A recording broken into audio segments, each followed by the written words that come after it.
Hello and welcome to the course. Get the Edge, an introduction to Aruba Networking Solutions.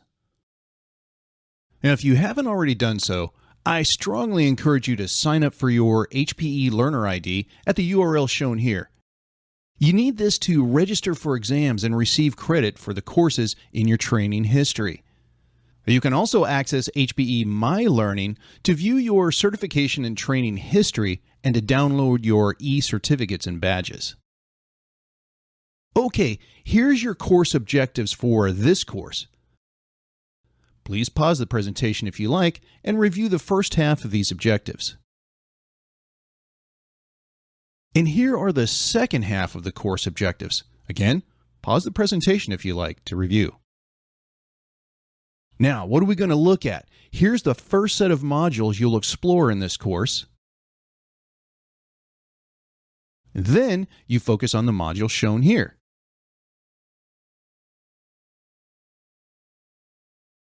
And you may find these resources shown here quite valuable, especially if you intend to expand your knowledge and participate in the active Aruba community.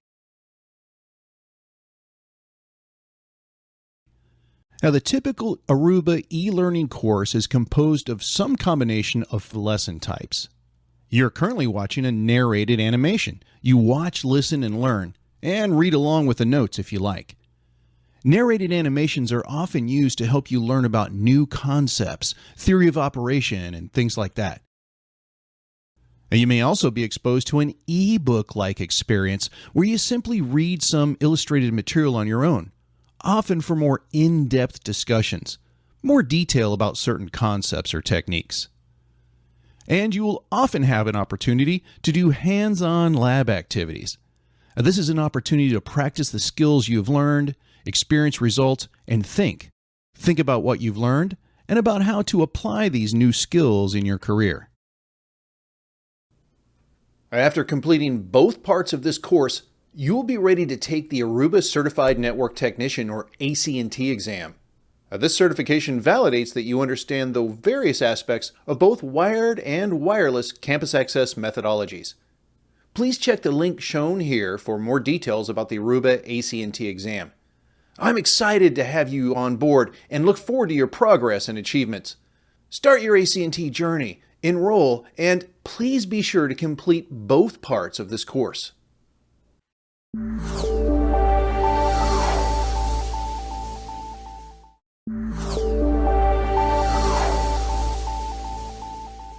Hello, ladies and gentlemen, and welcome back. This is Module 5, Inter-Network Communication. You're moving on up through the OSI layers.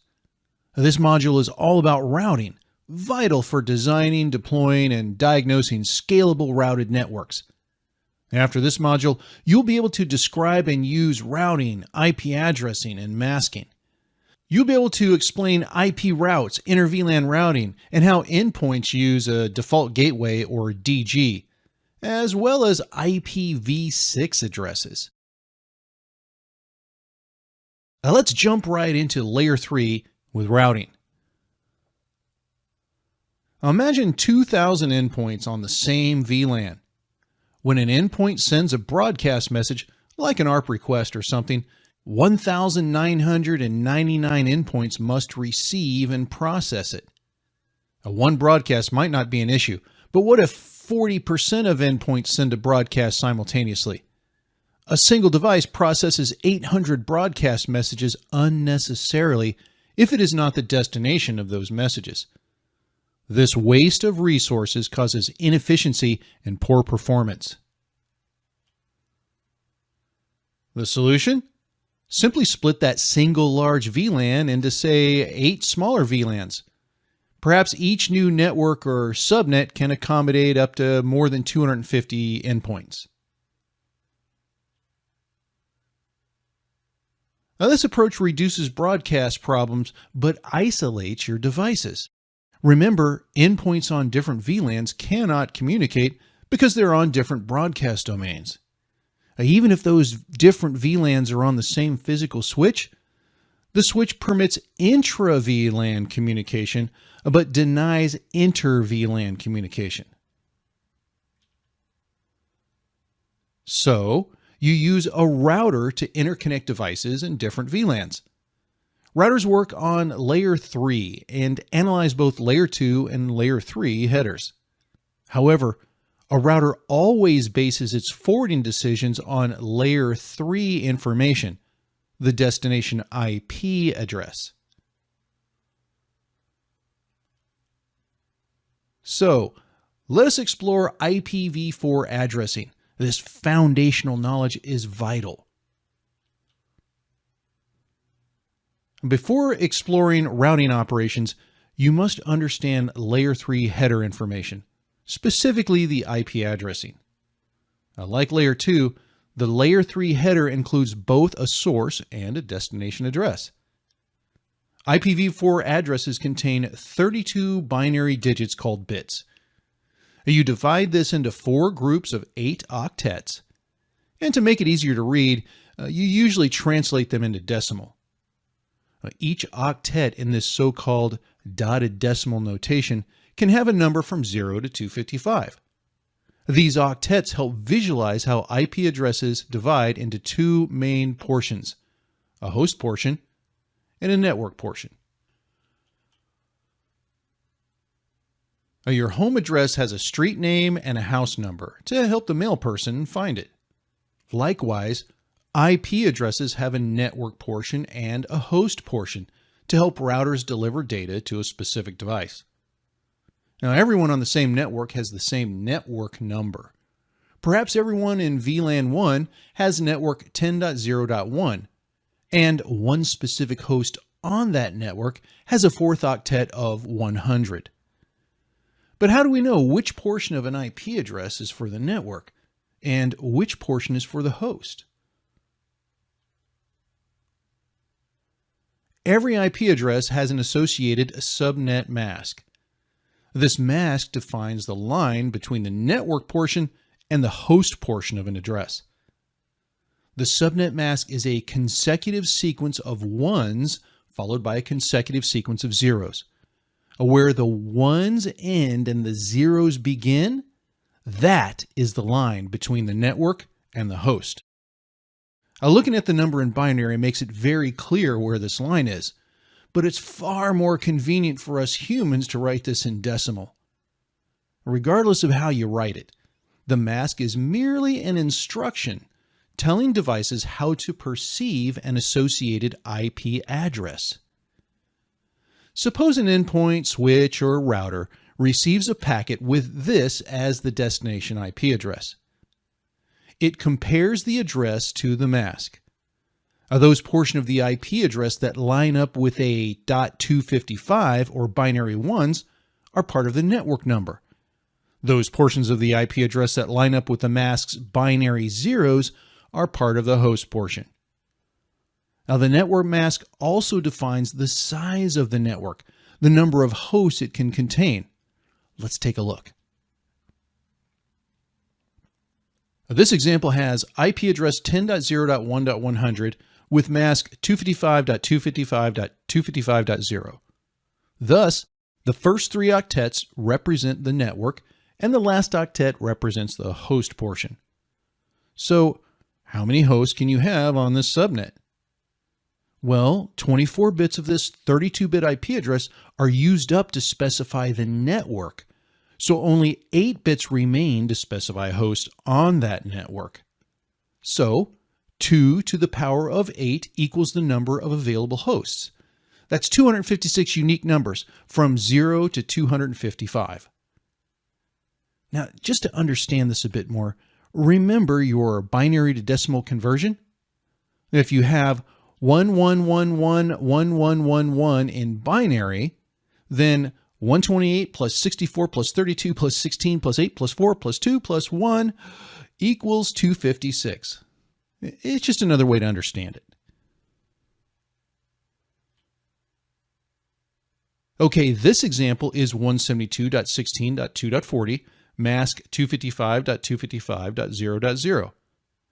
Now only 16 bits are used to specify the network, so you have 16 bits remaining to specify hosts on that network, and 2 to the 16th power equals 65,536 unique hosts from 172.16.0.0 through 172.16.255.255, with 172.16.2.40 shown here somewhere in the middle. Now, in the first two examples you just looked at, each of the 4 octets was either all ones or all zeros in the mask. But remember, the line between network and host is where? Where the ones end and the zeros begin. And that need not be on an octet boundary. In this example, the subnet mask is 255.255.255.192, which converted to binary equals 11000000. So here's your line between network and host. Now, 26 bits are used up for the network, with only 6 bits remaining to specify hosts. And 2 to the 6th power equals 64 total addresses from 192.168.10.0 through .63. But all these addresses cannot actually be assigned to hosts. Here's why. Now, there are 3 types of IP addresses, each with a specific function. The network ID identifies the network itself and all endpoints within. Now, this is always the first IP address in the host range, where all the host bits equals 0. Meanwhile, the broadcast address is the last IP address in an address range, where all host bits equals 1. Now, this allows broadcast communication within that network, like saying, "Attention everyone on this subnet." So, one number is reserved as a kind of name for the network itself, and another is reserved for broadcasts on that network. All numbers in between can actually be assigned to hosts. Now remember, every endpoint must have a unique host address. Now, how about an example? A network 10.0.1.0 has the subnet mask of 255.255.255.0. The first 3 octets represent the network. The last octet represents the host. The host octet's first value is 0. Therefore, 10.0.1.0 represents the network ID. Again, a kind of network name. It's kind of like saying, hey, if you all live on the same street, Main Street, well, that's your street address. Now, the host octet's last value is 255, so 10.0.1.255 represents the broadcast address. This is the address that says, "Attention everyone." Now, the addresses between the network ID and the broadcast address, well, they're assigned to devices on the network. These are your individual host address, 10.0.1.1 through .254. Okay, look at these typical subnet masks. Of the 32 bits in the top example, how many bits are binary ones? How about the other 2 examples? That's right, 8, 16, and 24 bits respectively. Now, this gives us another simpler way to specify the subnet mask. I love it. Instead of saying the subnet mask is 255.255.255.0, you can simply say the mask is a /24. Means the same thing. This is written next to the IP address, as in the example shown here.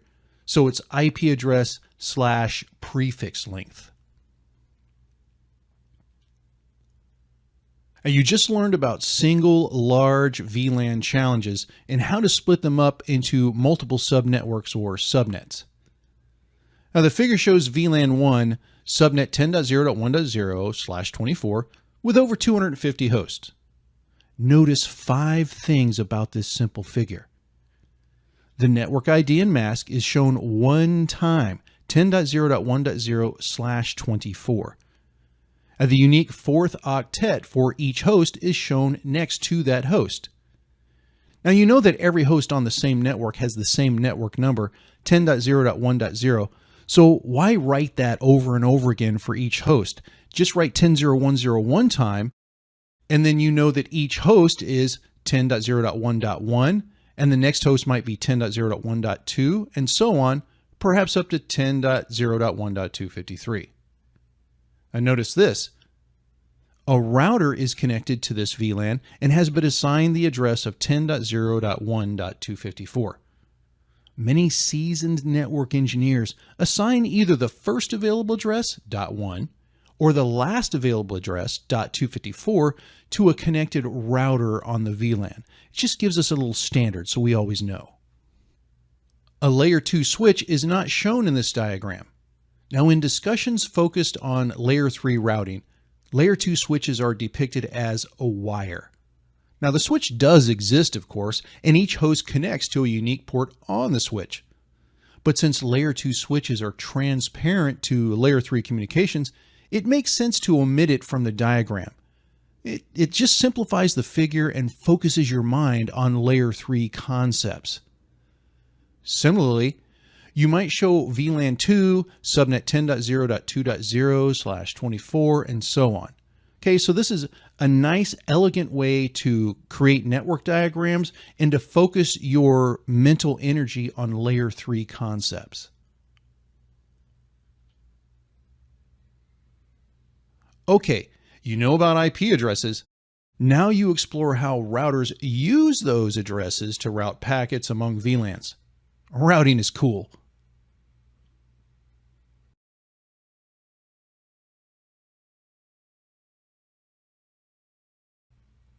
Like endpoints, routers use a routing table to make forwarding decisions. The difference is that a host's routing decisions only apply to locally generated traffic, while routers use their routing table to forward traffic that they locally generate and for traffic from other devices that traverse them. Also, they use locally connected, static, and dynamic routes they discover via routing protocols. Let's look a bit deeper.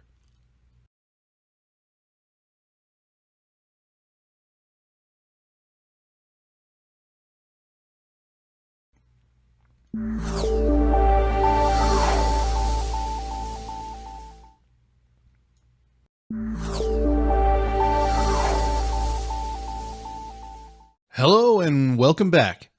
This is Module 6, WLAN Fundamentals.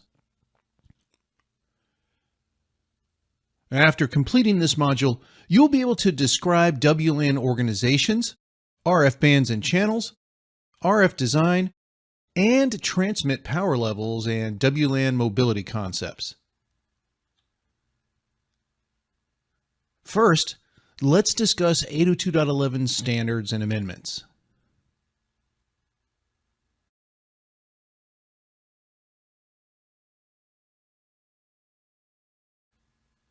Now you explore RF communications, how RF signals propagate over the air. When two devices perform wireless communications, the transmitter antennas radiate an RF signal. Now this signal traverses the air, and the receiver's antenna absorbs it, processes it in its own radio, and converts it into data. Now, this signal is made of waves with several key properties. Wavelength is the measurement from 2 points on a wave, typically peak to peak. Amplitude is the wave's height or power. Frequency, well, that relates to time, and it's the number of times a wave oscillates per second. Now, this measurement is known as hertz. Phase is the relationship of two waves measured in degrees. Now, this black wave is perfectly in phase with the orange wave, 0 degrees out of phase. Now it is 90 degrees out of phase. And now it is exactly opposite the other wave, 180 degrees out of phase. Now, Wi-Fi transmitters modify or modulate things like amplitude or phase to represent digital data. One of the many things that decrease an RF signal as it travels is free space path loss, or FSPL. And note how this fresh signal from the AP weakens and broadens as it moves further from the AP. As the signal's power decreases, the signal-to-noise ratio, or SNR, decreases, and the data rate drops. Another factor is absorption. Signal power decreases as it moves through an object like a wall. Now, the more dense the object, the more the power decreases. One scale used to measure RF power is milliwatts. Now, this chart shows a signal sent by an AP decreasing in power as it reaches the client. Now, the transmit power was 100 milliwatts, or MW, but that energy is spread out over the AP's entire coverage area. So only that portion of the signal to hit the client's antenna, now that's quite small. In fact, most of the power is lost within the first linear meter. Now, this table shows that power drops from 100 milliwatts to 0.01 after traveling only 1 meter. 20 meters away, the client signal is only 0.000025 milliwatts. These tiny numbers get cumbersome to speak out loud. So many zeros. Now, this is because milliwatts is a linear scale used to measure RF energy, which is a logarithmic phenomenon. Thankfully, we have another, more appropriate scale to use, decibels as compared to 1 milliwatt, or dBm. Now, this is great. Instead of saying, my signal strength is 0.00000001 milliwatt, you can simply say, hey, my signal strength is negative 80 dBm. It's a lot easier to say. Okay, let's get some perspective on these numbers.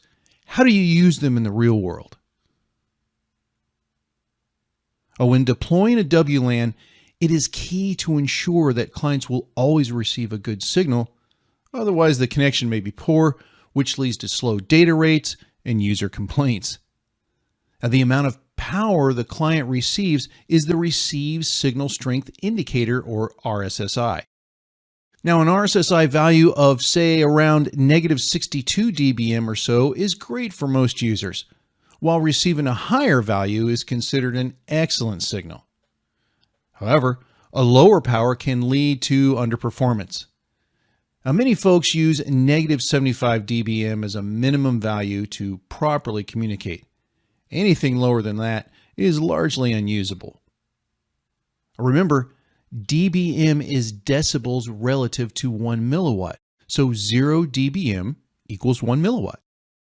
When dealing with decibel representations, you must know the rule of tens and threes. So a 3 dBm increase is equal to double the power. A 10 dBm increase is equal to 10 times the power. And of course, it goes the other way, right? A 3 dB decrease is half the power. A 10 dB decrease is 1/10 the power. Do me a favor, pause the presentation and just study this chart. You'll see what I mean.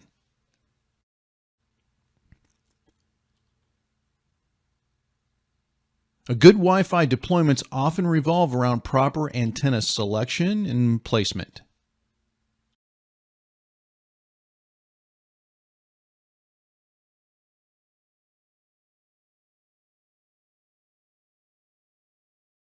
To optimize Wi-Fi deployments, you must understand RF communications and channel usage. A channel is a range of frequencies you use for RF communications that are next to each other or part of a frequency band. Regulatory authorities like the FCC or ETSI define band and channel rules. This includes channel width, transmitting power, and modulation methods allowed. For example, the 2.4 gigahertz industrial, scientific, and medical, or ISM band has 14 available channels, but the FCC only allows channels 1 through 11 to be used.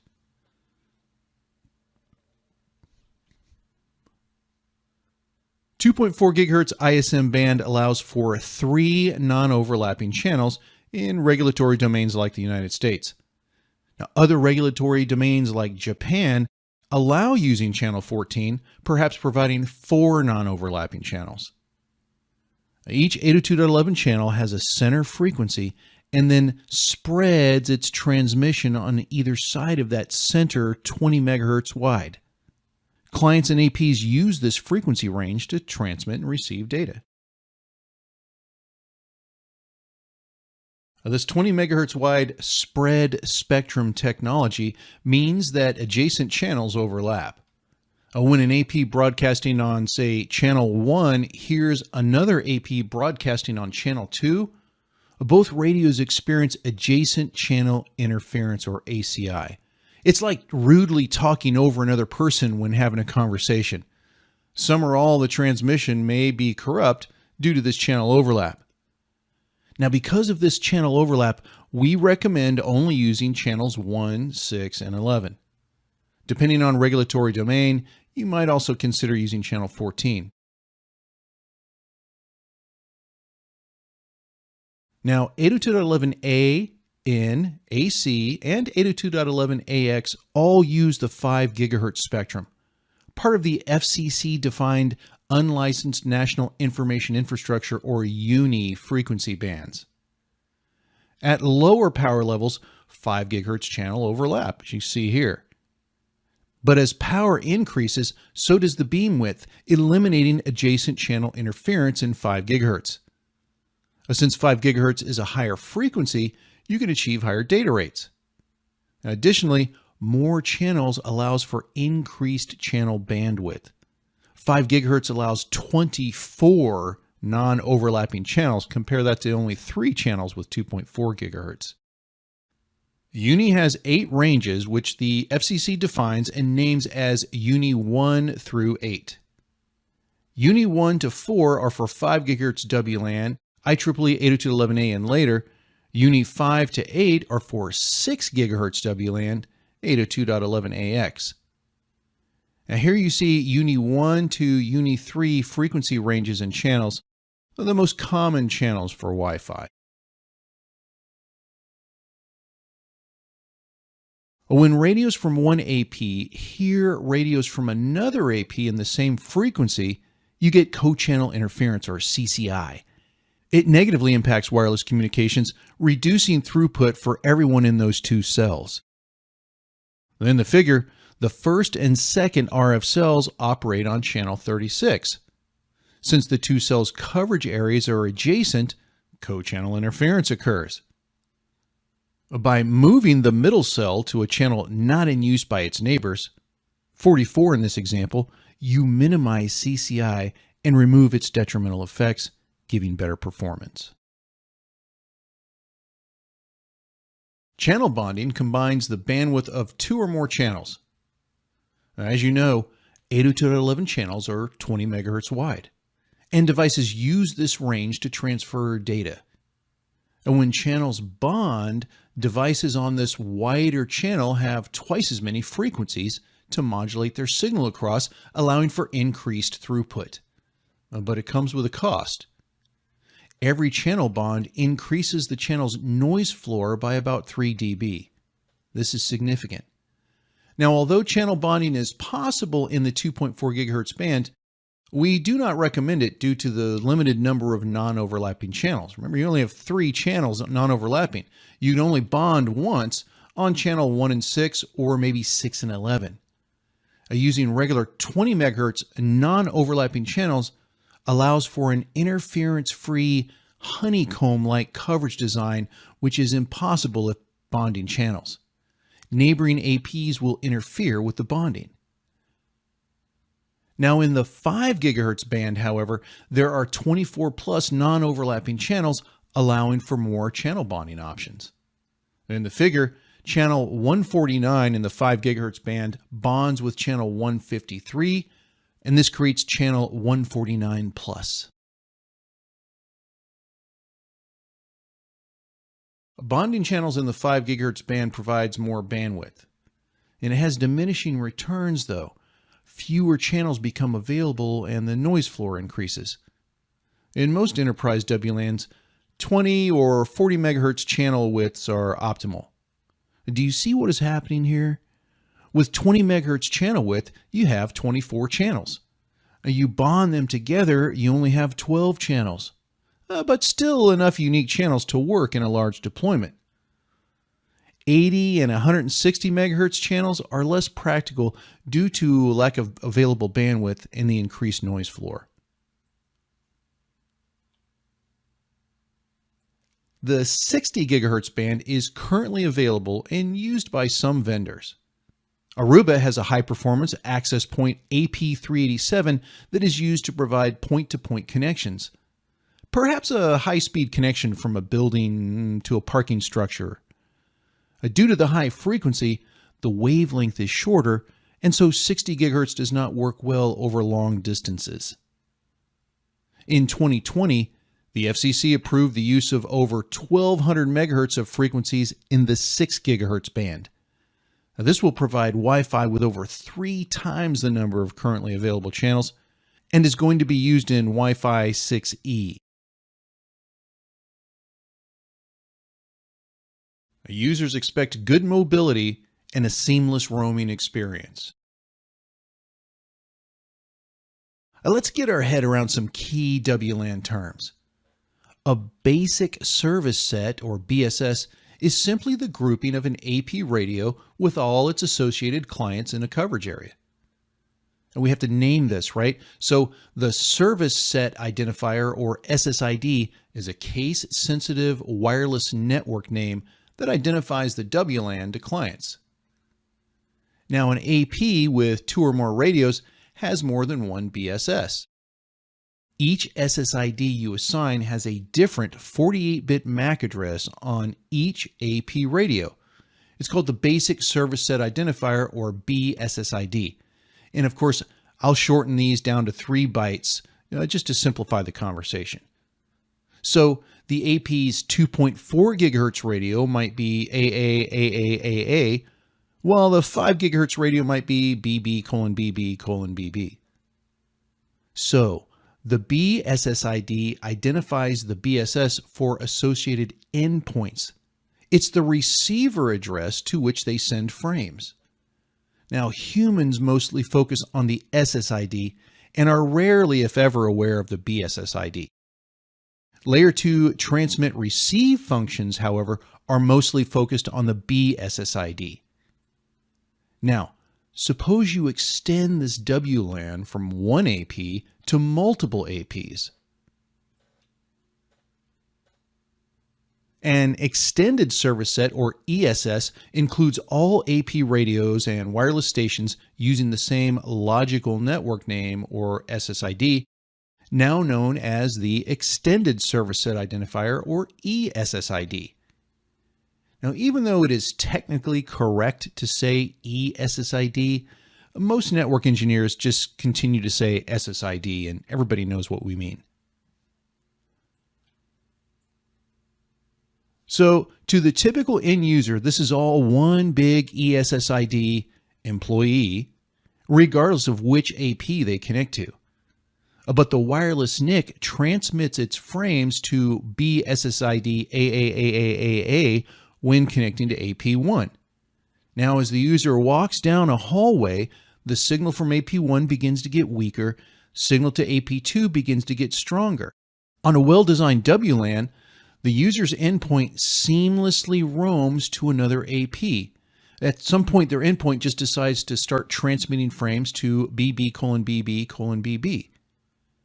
So, the wireless coverage for the employee SSID may blanket an entire building or campus. Users perceive uninterrupted services as they roam, while their endpoint seamlessly connects to an appropriate AP's BSSID. Now, this example shows a very mobile Wi-Fi endpoint, but some endpoints are different. Different devices have different functions and roaming capabilities. Stationary devices like printers and smart TVs almost never move within use. You do not expect them to roam from one AP to another. Somewhat mobile devices like handheld scanners, laptops, and some IoT devices may move when in use and could roam from one AP to another. Meanwhile, highly mobile devices like tablets, phones, and some other IoT devices are more likely to require smooth roaming. They're often on the move. These client definitions are generic and subject to change based on the device's function. For example, an iPad in a lobby bolted to a kiosk that registers visitors is obviously a stationary device, although it's a tablet. Wi-Fi communications relies on 3 frame types. Okay, let's do a little experiment here. Do you have your cell phone handy? Is it near you? Probably is, right? Oh, do me a favor, open it up, go to your Wi-Fi settings. Pause the presentation if you want. What do you see? It's a list of SSIDs, right? Now, did you do anything to populate most of those? You probably didn't. Your devices automatically update the available SSIDs using beacons. Now, access points transmit beacons every 100 milliseconds by default, with the SSID to BSSID mapping that clients require. Okay, so clients passively listen for beacons and learn about available WLANs. But if the WLAN is pre-configured on the endpoint, it may actively broadcast probe requests looking for nearby APs that have the desired SSID. Now, there may be 1, 2, 3, 4, all APs close enough to hear this request send a probe response. So the endpoint looks through all these responses from the various APs within earshot, so to speak, and the endpoint chooses the response with the healthiest signal and starts a so-called authentication process. Now, this is not really authentication. No username, password, credentials are verified at all. It's more like a simple handshake. You'll learn about real authentication later. Now, after this handshake, the association request and response associates the client to a specific AP. And this is kind of like plugging in an Ethernet cable on a wired LAN. When a client leaves an AP, it notifies the AP with a disassociation or deauthentication frame. Clients may decide to leave an AP because they're too far away and cannot meet minimum data rate requirements. APs also send disassociation and deauthentication frames to clients when moving them to a better AP or removing them from the WLAN. Now remember, Wi-Fi is a shared half-duplex medium. Okay, so an RF channel is a contention-based collision avoidance medium. This means that all clients compete for a chance to send their traffic, thus the need for Wi-Fi control frames. Now, the first mechanism is the countdown timer on each client. When the countdown reaches 0, the client has a transmit opportunity or TX-op. If a client has data to send during its TX-op, it alerts the AP and other clients in the cell with a clear to send or CTS to self announcement. The CTS to self announcement contains a network allocation vector or NAV. And there's a duration ID portion that informs other clients how long this transmission will take. Other clients must hear this notification. If 2 or more clients use the medium simultaneously, you know what happens. Boom, collision occurs, and the clients must back off and try again. Now, immediately after sending the CTS to self with NAV distribution, the client sends its data frames and receives an ACK from the AP. If any part of the transmission corrupts due to high noise or collisions, the entire process starts over. When you lose a frame and must resend it, it's an L2 retry or simply a retried frame.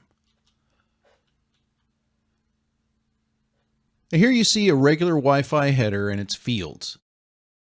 Frame control indicates the type of frame, control, management, or data, and includes fragmentation and privacy information.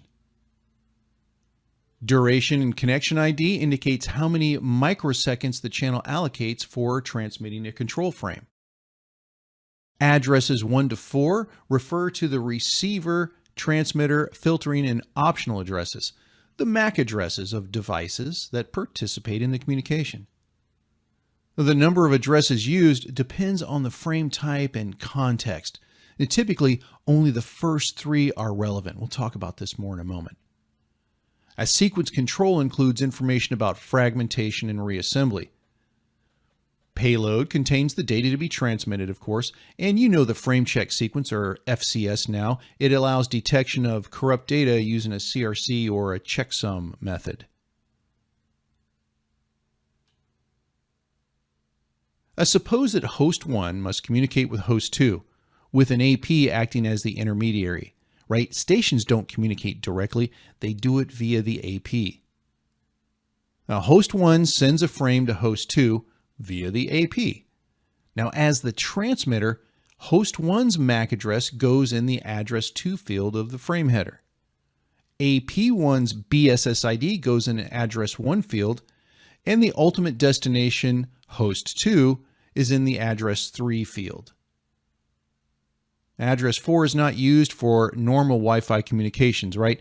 It only applies to special repeater scenarios where frames pass between multiple access points before arriving at their destination.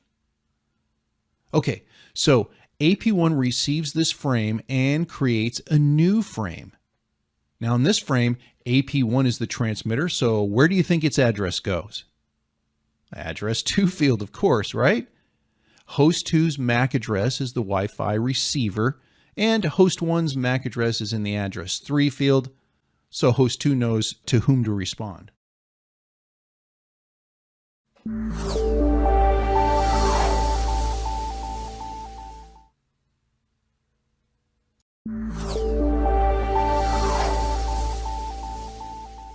Hello and welcome back. This is Module 7, Configuring APs using Aruba Central. After completing this module, you'll be able to describe network device control, data, and management planes, and differentiate between local and server-based management. You'll be able to explain Aruba Central as a cloud-based management platform and describe Central prerequisites in AP communications. You'll use Central for Aruba AP configuration and use the Central wizard to deploy a WLAN. We begin with a discussion of management servers. So, a networking plane is where certain processes occur. Management plane processes let you monitor and configure the device. Control plane processes build forwarding tables. You learned all about those, right? You modify device behavior with Layer 2 switching or Layer 3 routing protocols. And finally, the data or forwarding plane moves packets and frames from ingress to egress interface.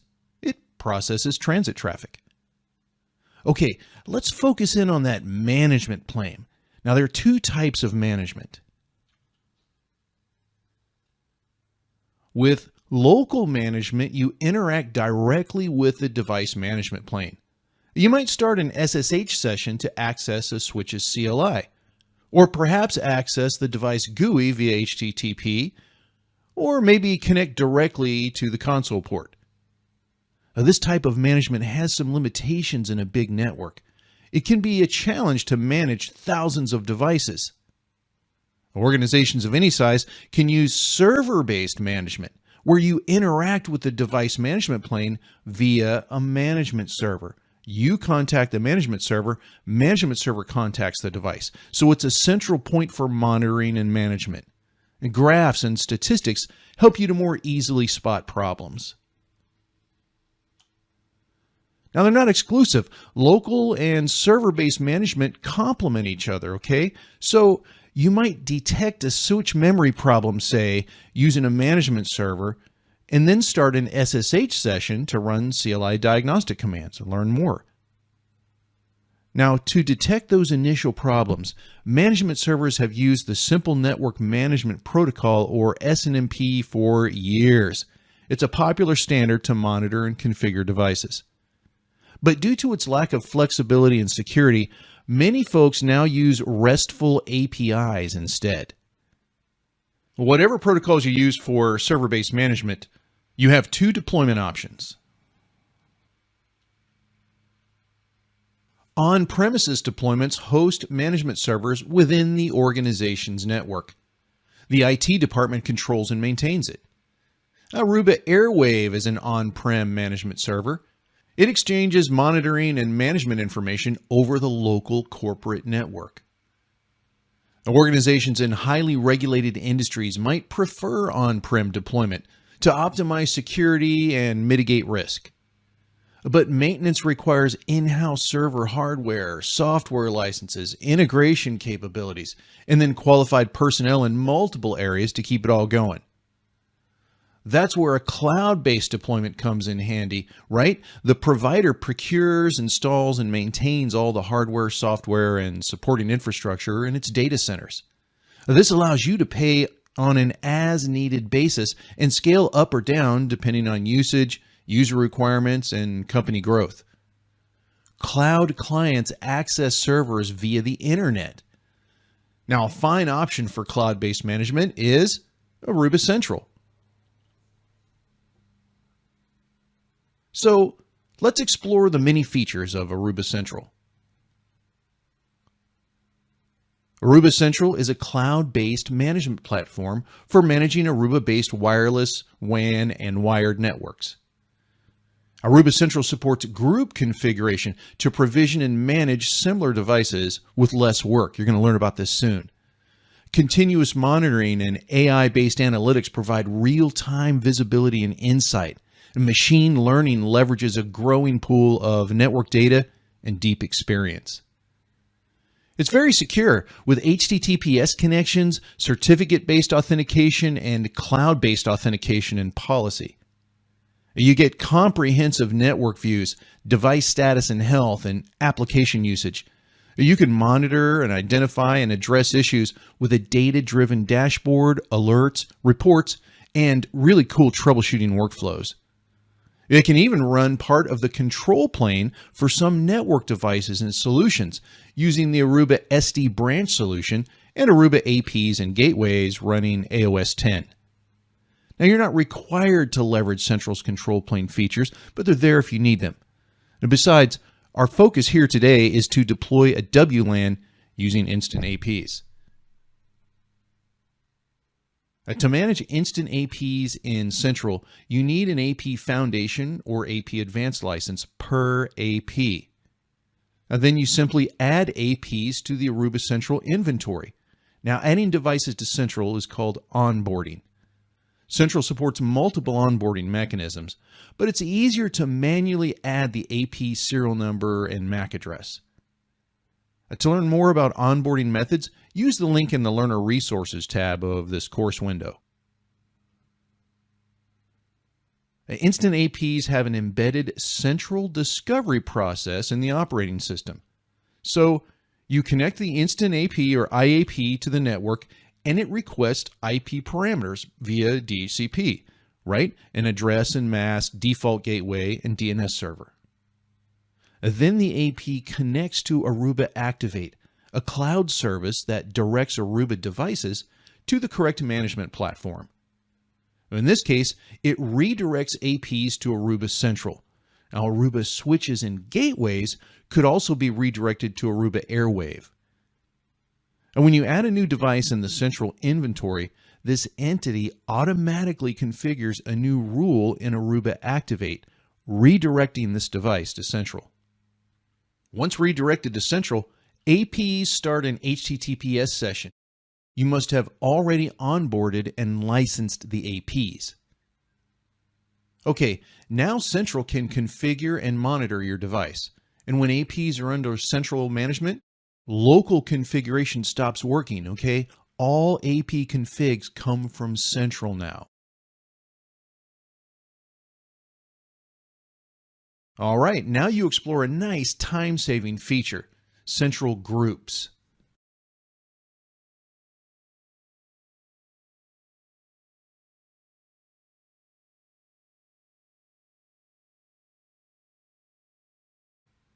Okay, APs are onboarded and organized into groups. You're ready for configuration. Initial Wi-Fi setup requires a country code which sets the regulatory domain for AP power and channels. Now you must set this parameter or APs will not accept any configuration. Now you see here how to set the country code on a per group or per AP basis. If there's a conflict, the VC configuration overrides the group configuration. By default, the AP name is its MAC address. Now you should replace this with a meaningful name. It just makes management easier. Navigate to the Access Point tab and click on the pencil icon to edit the AP information. To configure a new WLAN, Central has a neat little configuration wizard with 5 stages as shown here. In the first stage, enter the WLAN name, the SSID. Now, default parameters might work in some cases, but you can modify some WLAN aspects as needed under the Advanced Settings button. To learn more about the Advanced Settings options, use the URL in the Learner Resources tab. And next, you define how APs handle client traffic. AOS 10 supports 3 forwarding modes.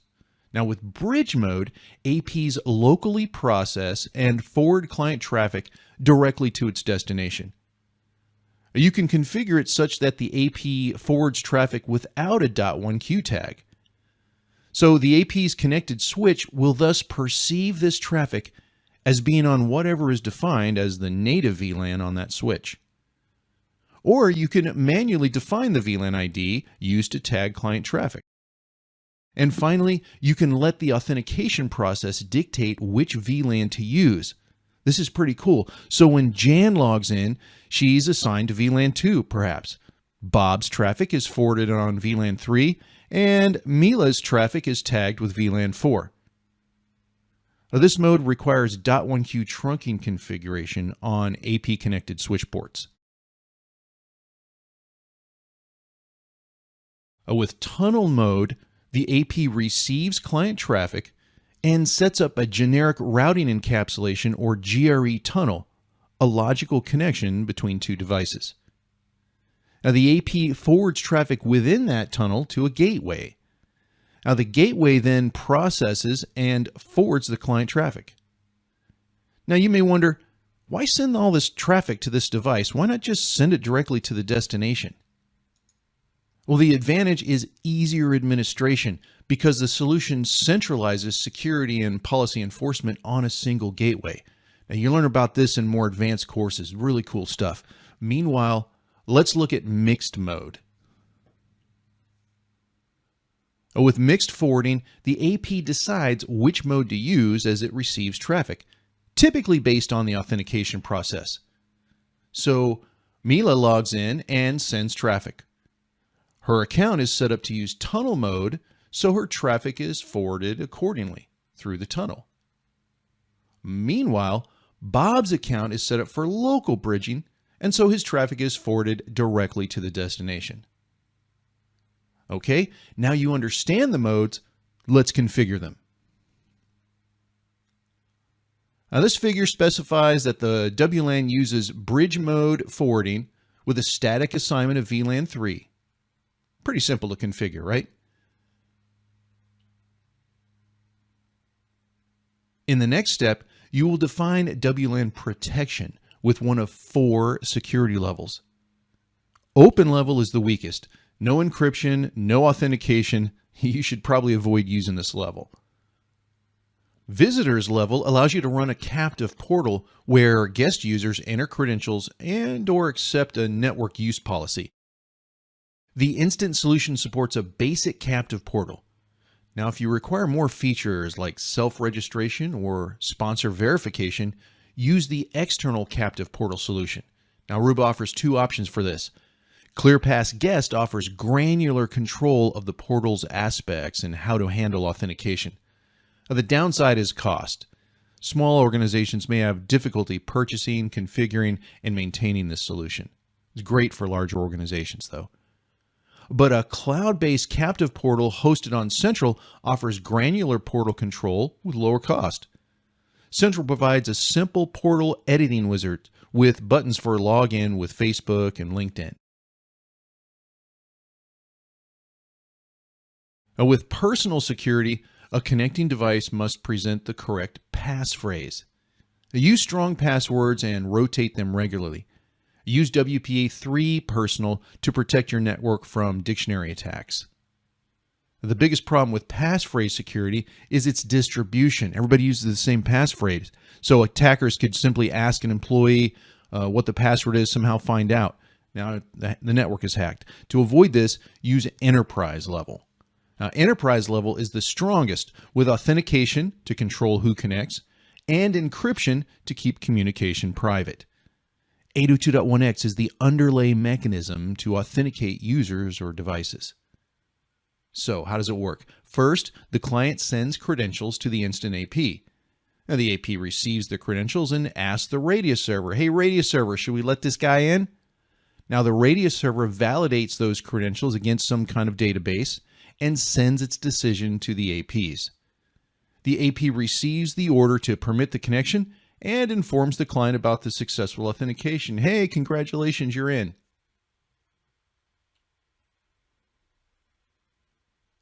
Now, here's how you set up the personal security level and establish the passphrase. In this stage, you indicate what permissions to assign to connected endpoints. Unrestricted allows full network access. Network-based assigns restrictions to all connected devices, regardless of who or what they are. Role-based applies restrictions based on user ID, as determined by a required authentication process.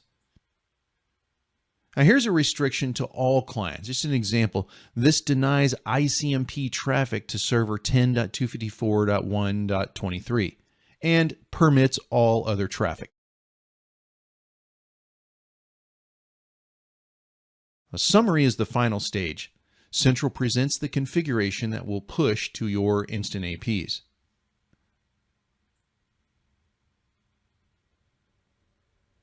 All right, our devices are configured. Now you monitor them using Central. View details for a specific AP at the Devices tab.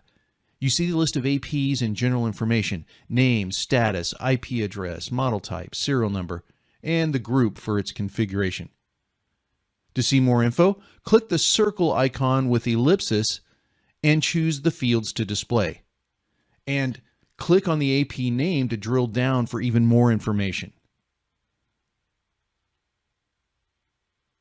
The client page shows total number of clients, bandwidth usage, and clients connected to the wired and wireless networks.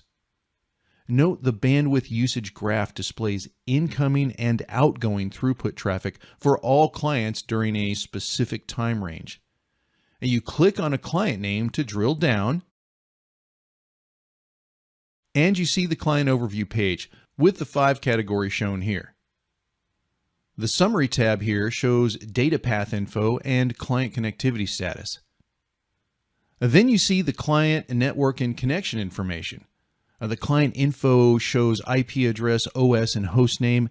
Network information shows the client's VLAN, AP role, and authentication service. And connection information provides the radio channel, band, and client capabilities.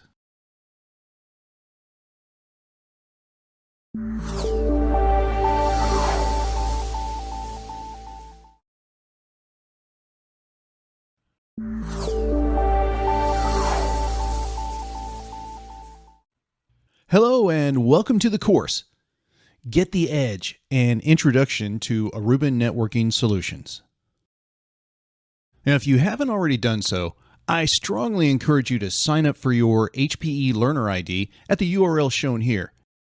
You need this to register for exams and receive credit for the courses in your training history.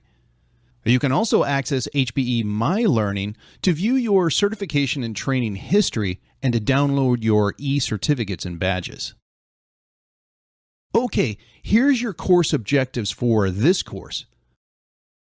Please pause the presentation if you like and review the first half of these objectives. And here are the second half of the course objectives. Again, pause the presentation if you like to review. Now, what are we going to look at? Here's the first set of modules you'll explore in this course. And then you focus on the module shown here.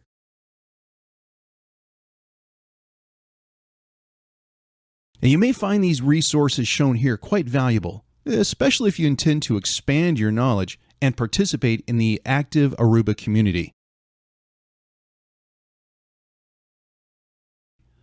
Now, the typical Aruba e-learning course is composed of some combination of lesson types. You're currently watching a narrated animation. You watch, listen, and learn, and read along with the notes if you like.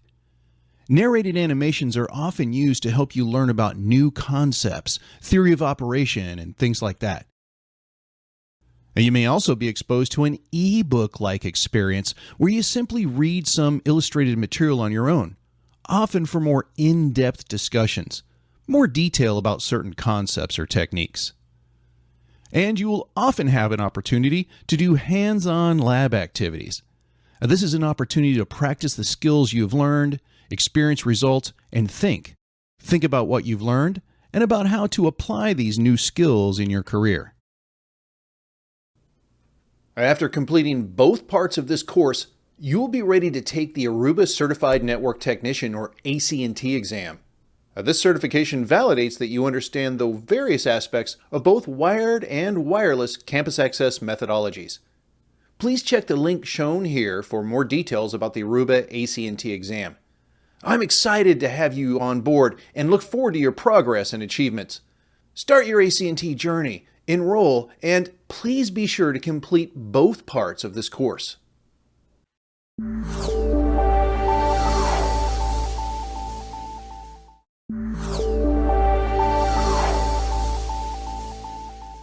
Welcome back, everyone. This is Module 1, Networking Basics. Now, the course lays the foundational knowledge for your training and perhaps a significant portion of your career. Mastery of this material greatly eases future learning about more advanced concepts. After completing this module, you'll be able to define networking and fundamental concepts, including local area and wide area networks, along with typical use cases and components. You'll be able to explain various transmission and media types and compare unicast, multicast, and broadcast traffic types. You'll be able to understand decimal, binary, and hexadecimal numbering systems and how to convert from one system to another. Let's start off with basic network concepts. What is a network? Computing communication is the process of sending or receiving data from other entities. Network engineers like you make this happen. A network is all resources and infrastructure, both hardware and software, working to create bridges, paths, and highways used to transport data between devices. Taking pictures from your smartphone is great, but it's worthless if you cannot share them, right? Moving data out of your smartphone is an example of computing communication. The computing networks are categorized as either local area networks, LANs, or wide area networks, or WANs, based on geographical coverage. Now, a LAN is a group of computing devices in the same place, local to the same building, used in small office, home office, or SOHO environments, and the other examples shown here. Now, a WAN is a group of computer resources that communicate over large distances. It's typically a few miles, but could be much further. And the internet is a WAN that permits communication across countries and continents. So internet service providers, or ISPs, tend to deploy WANs because those companies have the economic resources to interconnect long distances. Examples of WAN technologies include multi-protocol label switching, or MPLS, asynchronous transfer mode, or ATM, and more. Now, communications between LAN and WAN devices require one or more protocols. Let's take a look. Computing devices use rules or protocols to exchange data, just like humans use rules and procedures to communicate. Now, suppose that Alice meets Bob for the first time and starts by saying, "Good morning, my name is Alice." And Bob replies, "Good morning, Alice, my name is Bob." Now, this conversation is a procedure, right? Alice starts with a greeting and identifies herself. Bob then acknowledges Alice and identifies himself. These implicit rules help to establish and maintain this conversation. Now, the same is true for networking. Okay, now you learn about traffic types, answering the question, to whom shall I send data? Network devices send one of three special traffic types. Use unicast traffic for one-to-one communication from a transmitter to a single receiver. Now imagine several learners in a classroom. Bob is the instructor. He calls out, "Alice, I have a message for you from the front desk."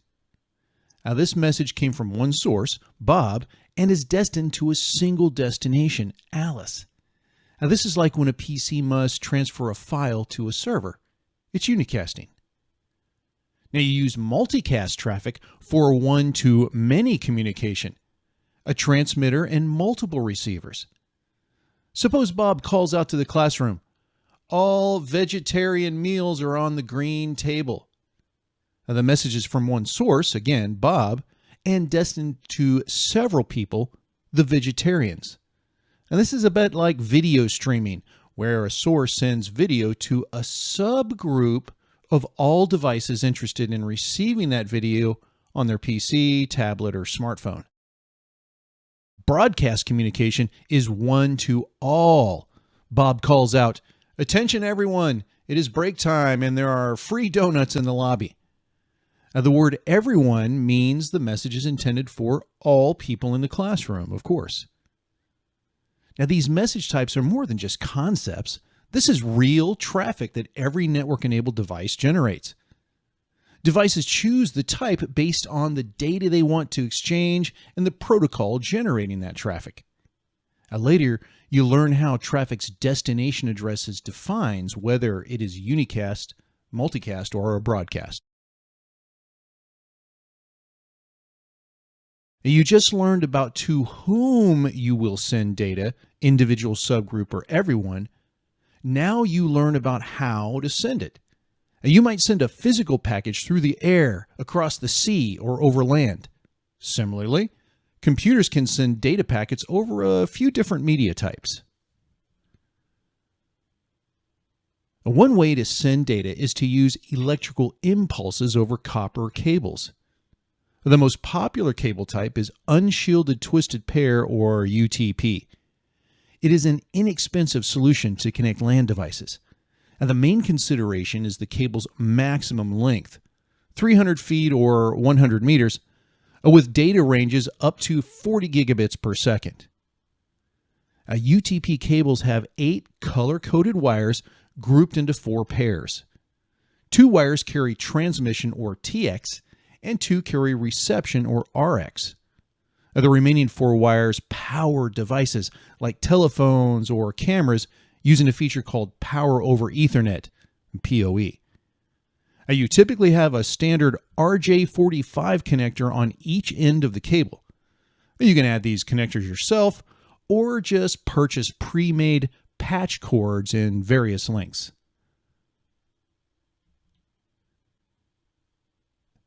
Another option is to send light signals over fiber optic cables, especially if devices are more than 100 meters apart. Some fiber media can handle transmissions up to 40 kilometers. Now, optical fiber achieves faster data rates. Less expensive options can do up to 10 gigabits per second, while higher quality fiber provides perhaps up to 100 gigabits per second data rates. We organize fiber optic cables into 2 main groups. Multimode, or MM, is less expensive for shorter distances, while single mode, or SM, is more expensive but supports longer distances. Now, there are several standard fiber connectors, but you typically use the so-called lucent connector, or LC, as shown here. You connect each end of the cable into a transceiver which you have installed into a network device or server.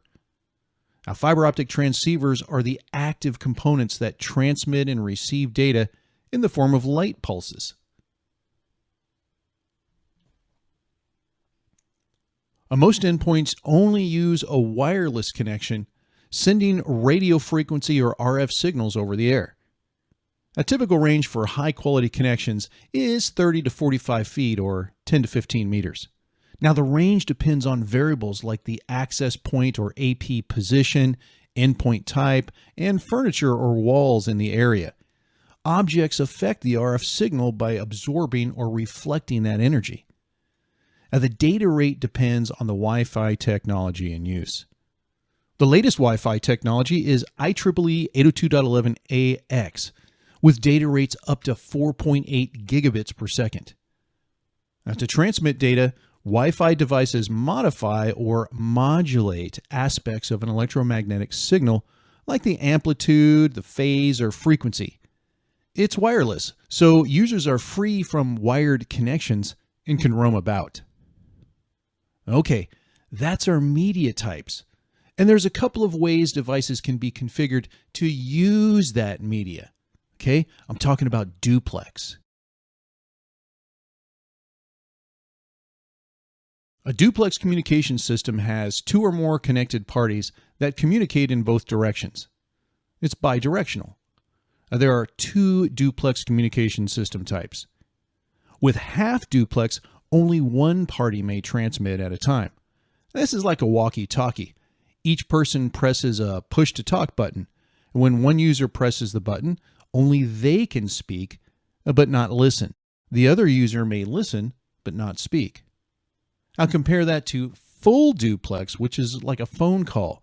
Both parties can speak to and be heard by the other party at the same time. Let's explore numerical systems, binary, decimal, and hexadecimal. You know about decimal. It's a base 10 numbering system. And we have only 10 symbols to represent numbers, right? 0 through 9. So you count from 0 to 9. You've run out of symbols now, and so you begin to reuse symbols in a repeating pattern. You know the drill, right? You add another symbol, 10, 11, 12, on up to 19, and then 20 through 29, up to 99. And then you add another symbol, and you count from 100 all the way up to 999, and so on.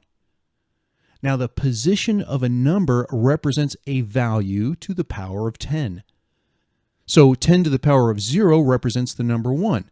10 to the power of 1 is 10, and so on, as you see here. Now, the cool thing is, all numbering systems work on these same basic principles.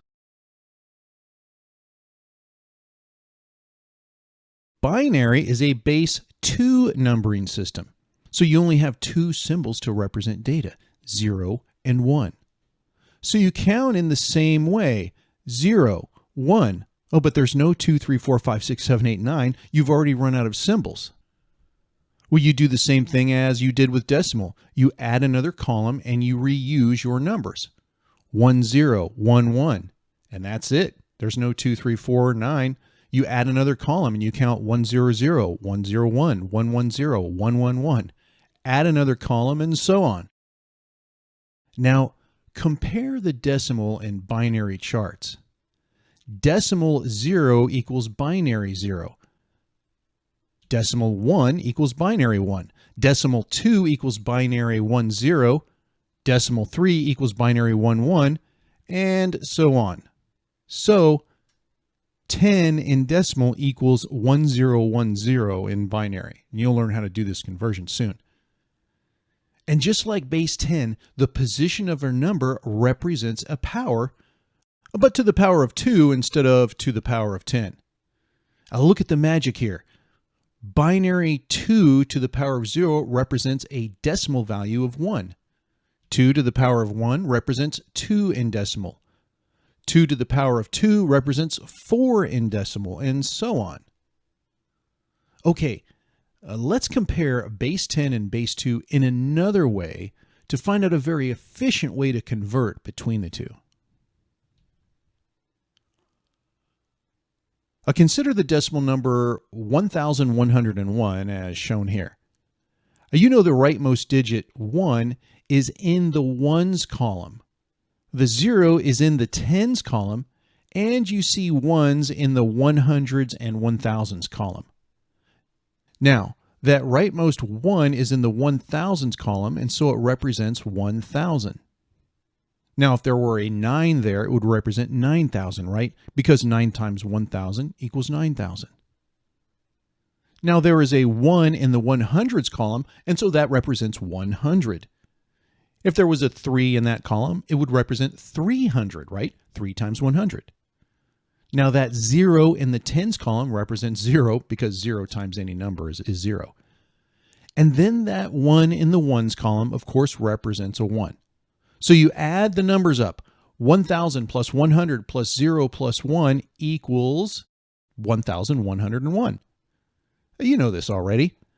But again, the cool thing is that binary works in the exact same way.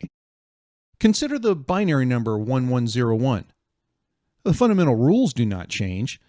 The difference is that in base 2, you have the 8s, 4s, 2s, and 1s columns. So, what does that 1 in the 8s column represent?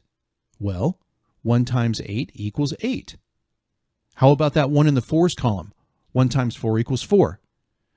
And that 0 in the 2s column? 0 times 2 equals 0, of course, and 1 times 1 equals 1. And just like with base 10, you add up the numbers. 8 plus 4 plus 0 plus 1 equals 13.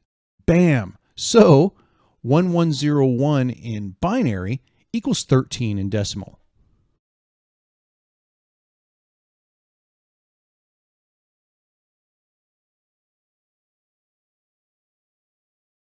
A hexadecimal is a base 16 numbering system with 16 symbols used to represent data, numbers 0 through 9, plus the letters A through F. Interesting. Now, it is common to represent hexadecimal numbers with a preceding 0x to differentiate them from decimal numbers.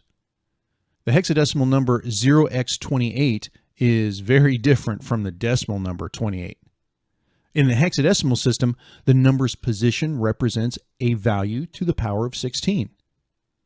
Now, the chart compares the hex numbers 0x0 through 0xf to binary and to decimal.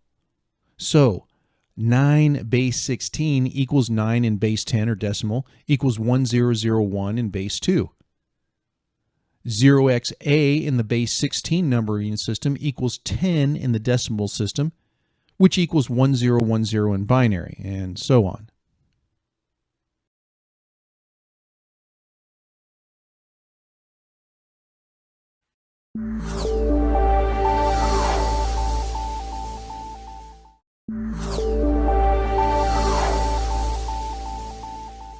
Hello and welcome back. This is Module 2, Network Communications Model. We organize network functions into layers. This facilitates easier, more organized network design, deployment, troubleshooting, and learning. To do these things, you must understand these layers. After completing this module, you will be able to explain each layer of the OSI model. You'll be able to describe how these layers interact using headers and encapsulation. And you'll dive into specific protocols and learn to explain key features like the TCP three-way handshake and more. You'll be able to describe how the most common network services work as relates to the web, management, conferencing, and network discovery protocols. Okay, let's take a look at the OSI model. The International Organization for Standardization, or ISO, developed the Open Systems Interconnection, or OSI model in the late 70s. It is a standard reference model that defines how data communications function over networks. It divides the process into 7 layers, each layer providing services to adjacent layers. Now, layer 7 involves applications where data originates. Now, this data flows down through the layers on down to layer 1, which physically transmits bits via analog signals over copper, fiber, or RF media. Now let's start at the top and review each layer. The application layer interacts with the end user. It generates digital data using specific protocols. Now, suppose you want to upload pictures to social media. A social media app provides options to select a picture from your library or to use your camera to take a new picture. Now, through that interaction, digital data, the image is generated, and a proprietary Facebook protocol packs it up. So, Layer 7 contains the app, the digital data generation process, and the protocol used to do so. Other examples of application layer protocols include Hypertext Transfer Protocol, or HTTP, File Transfer Protocol, FTP, and the Domain Name System, or DNS. We'll learn about those later. The presentation layer makes sure data sends efficiently so the receiver understands it. This may include encryption, coding, and compression. Perhaps this picture must be reduced in size by applying a compression process, resulting in lower bandwidth usage when it transmits. The session layer sets up and maintains communication sessions. Now, a session is a conversation including individual messages to the same participants. In this example, the social media app maintains a conversation with remote infrastructure.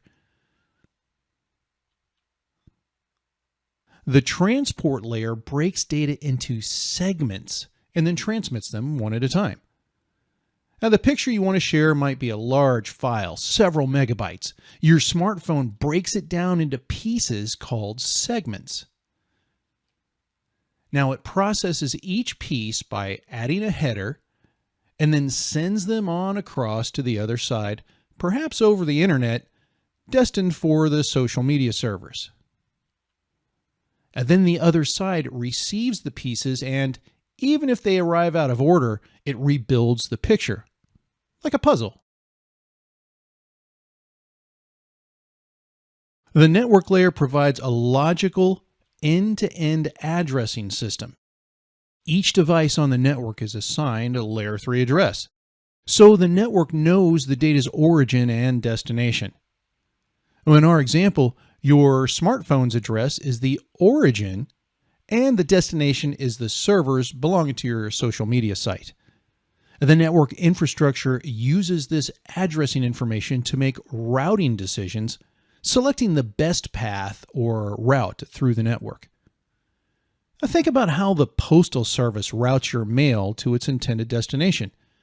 Your source address is in a particular spot on the envelope, as is the destination address.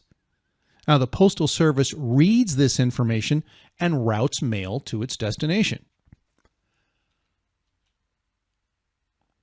The data link layer reliably delivers information to locally connected devices. It uses Layer 2 physical addresses, different from Layer 3 logical addresses. So, each device requires both a Layer 2 address and a Layer 3 address. Now, imagine you're conducting a seminar at a hotel. Someone from the front desk walks in and hands you a message that says, "Important phone call for Jose Jones." You have not yet memorized everyone's names and faces. You know the logical address of the intended recipient, Jose, but you don't know which physical seat Jose occupies. So you call out, "Attention everyone, who is Jose Jones?" Jose raises his hand, and now you can associate the logical address, Jose, with physical seat number 5. Now think about the Postal Service again. An internetwork might include several hundred individual network segments, like a region may have hundreds of roads. Network devices use logical Layer 3 network numbers to get packets to the right network. Then they use Layer 2 addresses to get packets to a specific host on that network. Layer 1 dictates physical network operations. Your smartphone uses RF signals to send data to another device. Now, other devices might use copper cables and translate computer data into electrical impulses, or with fiber optics, devices translate the data into light pulses. Now, there are two steps occurring here. After all, the word modem is a portmanteau of the words modulate and demodulate. Now, modulation converts logical data bits into physical signals, while demodulation converts those physical signals back into logical data bits.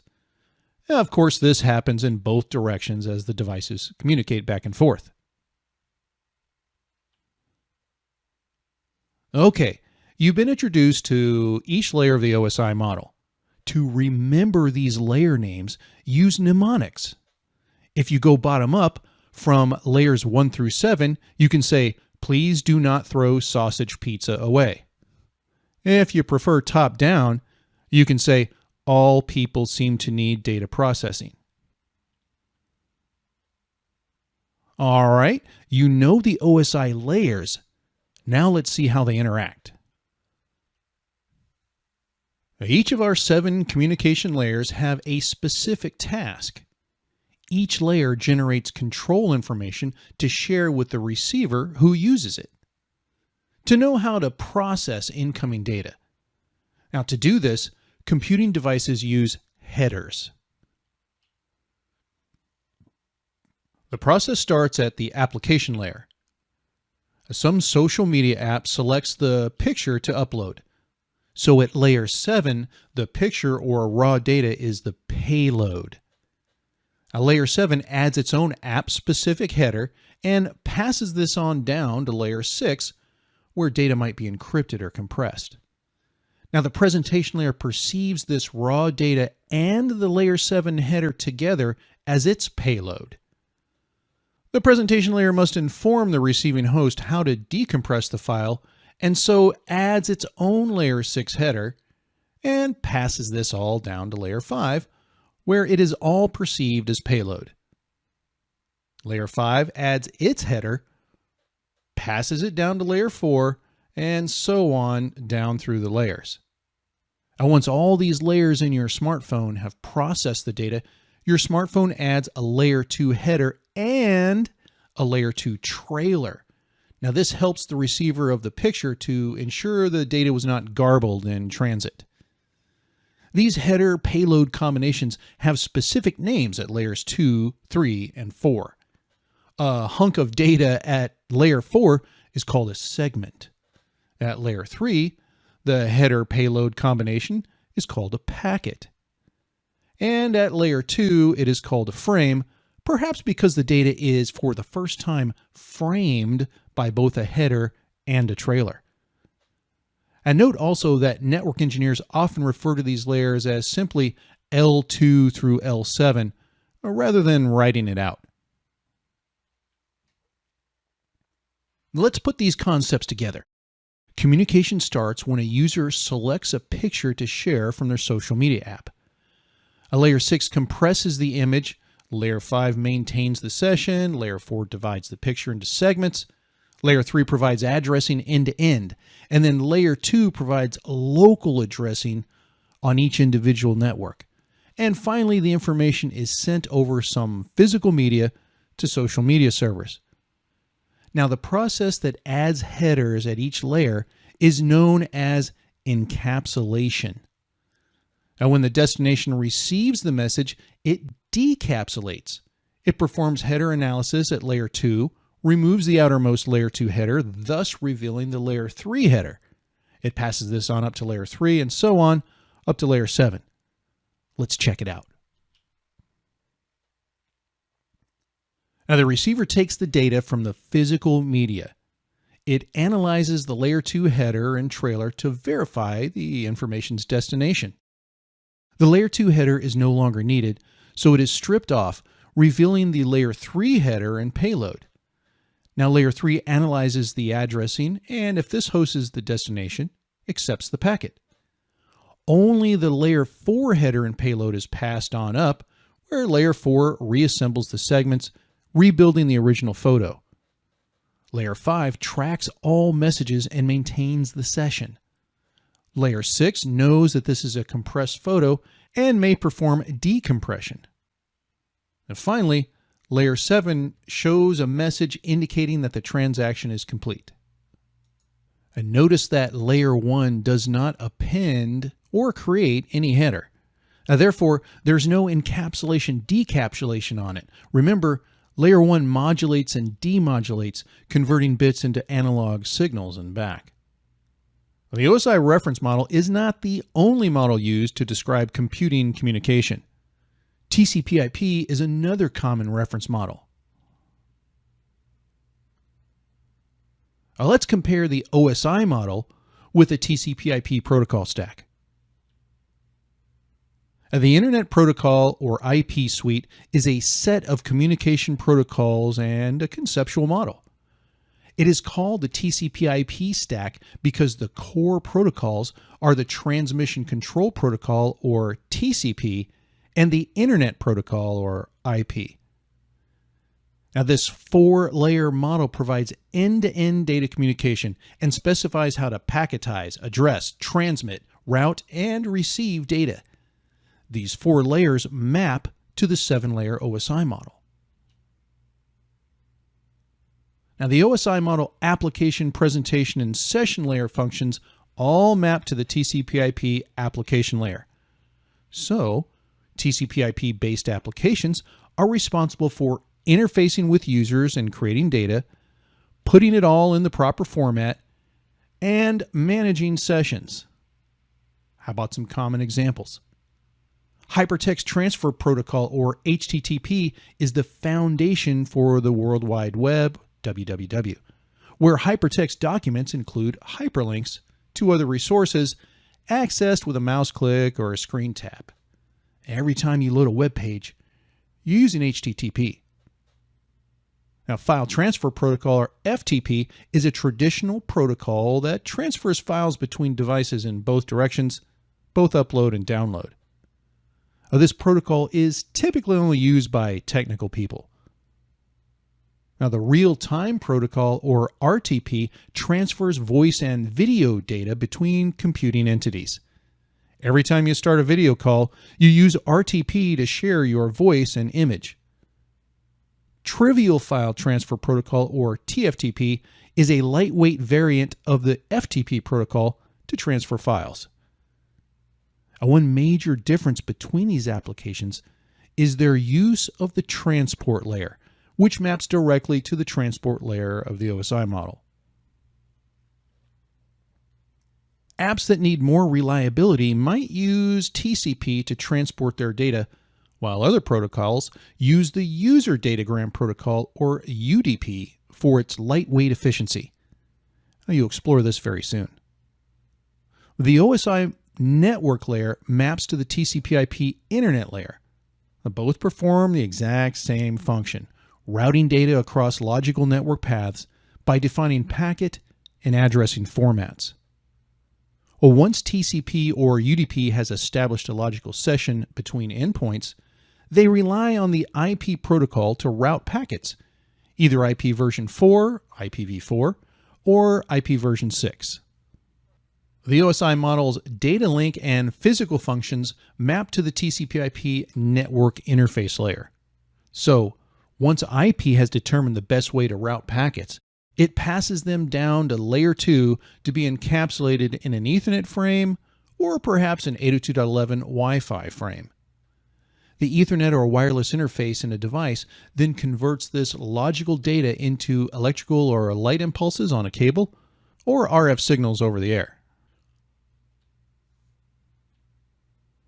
Now, remember, both sender and receiver have a protocol stack running, as do the network devices connecting them. So, the sender file passes down through the layers, gets routed along the best path to its destination, and then passes back up through the layers on the other side. Okay, that's the overview. Now let's dive into these specific protocols, starting with TCP. Before TCP processes application data, it first contacts the target device and establishes a reliable flow-controlled connection using a three-way handshake. The sender's application has data waiting for transmission. So it's like the application says, "Hey, TCP, I want to send this image to a server." TCP says, "Okay, but first I must establish a connection with that server so I can send data reliably." Two primary fields in the TCP header establish this connection: the synchronize or SYN flag and the acknowledgement or ACK flag. Now your phone's TCP process creates a packet of its own with the SYN flag raised, meaning set to binary 1. It's like it's saying, "Hey, my app needs to give your app a file. Let's connect." Now the receiver knows that this is a connection attempt from a remote sender, so it replies with both the SYN and ACK flags raised, like it's saying, "Okay, let's talk." And the smartphone receives this and replies with the TCP ACK flag set. "Okay, acknowledged. Thank you." Okay, that reliable flow-controlled connection is now established. We're ready to transmit application data. So, the smartphone proceeds with data transmission. The figure shows how the picture is broken down into 9 segments. The sender starts the process, informing the receiver how many segments it should expect, 9 in this case. Then the first segment sends. The receiver processes the data and responds back that it received segment number 1, thus indicating that it expects segment number 2 next. Okay, this is the acknowledgement message. Now the sender then sends the next segment and gets a response, and the process continues until all packets are sent. And for each, the receiver sends back an acknowledgement as described. And notice that TCP uses the sequence number to track individual segments during this communication process. Now, when the sender transmits a segment, it triggers a retransmission timeout timer, or RTT. It usually lasts about 3 seconds. And it expects an ACK back within that time to send the next segment. So, say the network experiences a problem and segment number 5 does not reach the receiver.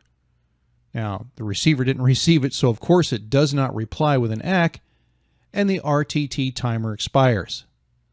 Thus, the sender knows there was a problem in transmit, so it retransmits segment 5, this time getting an ACK from the receiver. This ensures reliability, crucial for applications that exchange important files, images, bank transactions. It also helps with flow control, right? When retransmission occurs, the sender slows down the data rate because a possible reason for lost transmissions is network congestion. So sending segments more slowly allows the network to manage its congestion and then resume normal operation.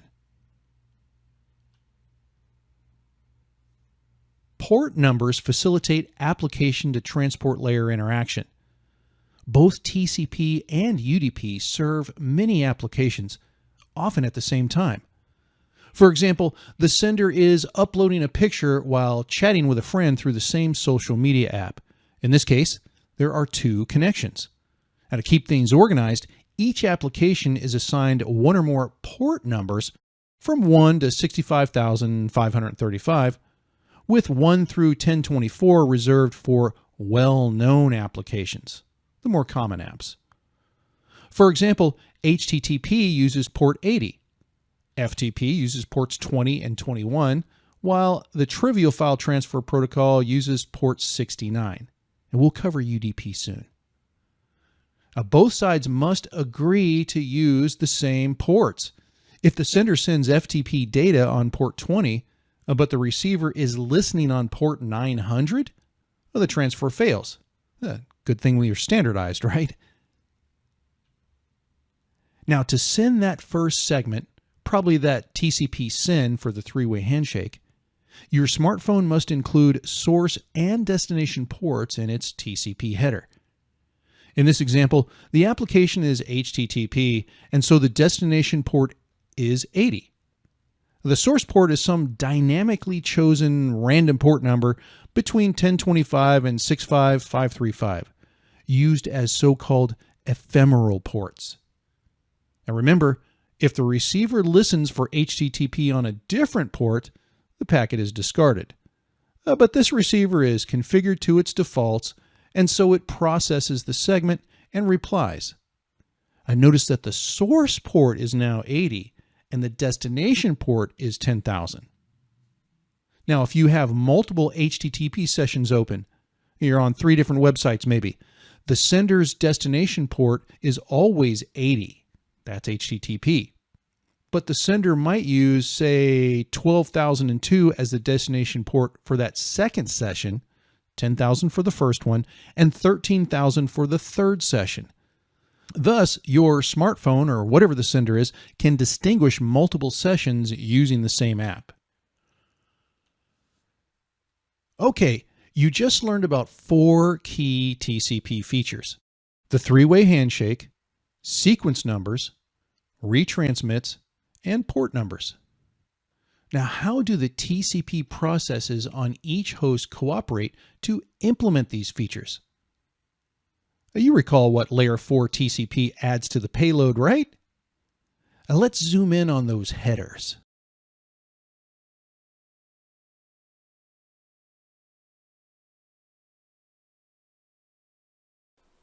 Unlike TCP, the User Datagram Protocol, or UDP, cannot resend missing segments. This may seem like a bad idea, but some communications take advantage of this. Now suppose that during an online call, say, the presenter says, "Good morning, everyone. Welcome to this meeting."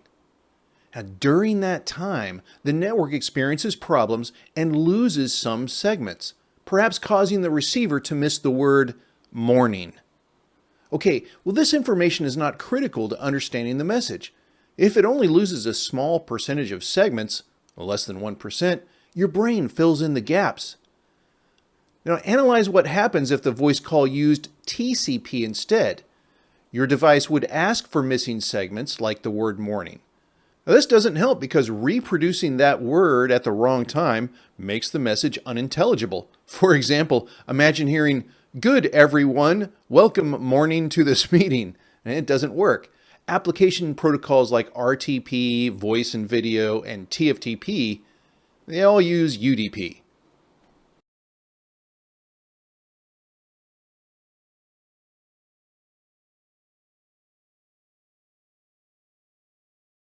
The Internet Protocol, or IP, provides addressing functions.